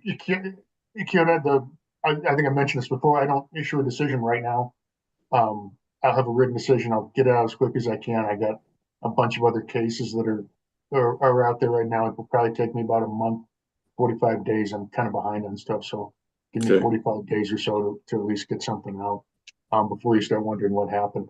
But, Your Honor, is there any way you could please have like Stephanie email me like when the next meeting is or something, because I still can't get into PUC system. Do you get the emails? Do you get emails when stuff is filed? Yes. That's what'll happen. Okay. So when the decision is issued, it'll go through the e-filing system, and it'll be emailed to you. Okay, so that's the next step. Is you'll make a decision. That's the next step, and then you're done with me. Okay. Then if there's any issues, or if you want to take to what the appellate process we call exceptions, and if you disagree with what I do, then you file what we call exceptions, and that goes to the 3 commissioners. And no, I got faith in you. Because you know what? Go tell my wife that. Go tell my wife that. Okay. No, I enjoyed this too, and I enjoyed interacting with Matt, because I think Matt's got the same philosophy I do. Is you treat people the way you want to be treated. Well, thank you for reminding me, Mr. Kiyota. The what you were mentioning before, I totally agree with that. About community and being together, and honestly, this day and time, I like people that are being nice to each other. Yeah. I think we need a hell of a lot more of that, and I like to see it in my workplace, and I like to see it all the way around. And I agree. I've worked with Mr. Larson's been before I know he's a good guy in that sense. Yeah. So Yeah. it doesn't surprise me that you have that opinion of him. Yeah. Thank you, Matt. Yeah, thank you. Mr. Kiyota, you got anything more? Got anything more for me? No, thank you very much, Your Honor. I really appreciate this. I mean, I've never experienced. I used to go to. We had these transaction review committees where I'd take like a $1.38 billion wind project to the CEO of PSCO, Southwestern Public Service, and Northern States Power.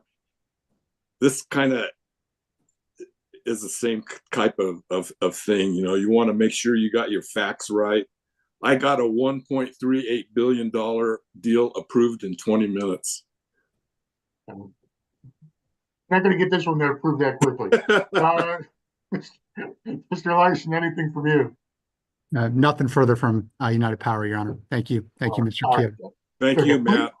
Mr. Larson, please thank all your witnesses, especially the ones that were not subpoenaed to be here. Really do appreciate that. Yeah. With nothing further, we shall be in adjournment, and everyone have a fine day. Okay, thank you. Thank you. Thank you.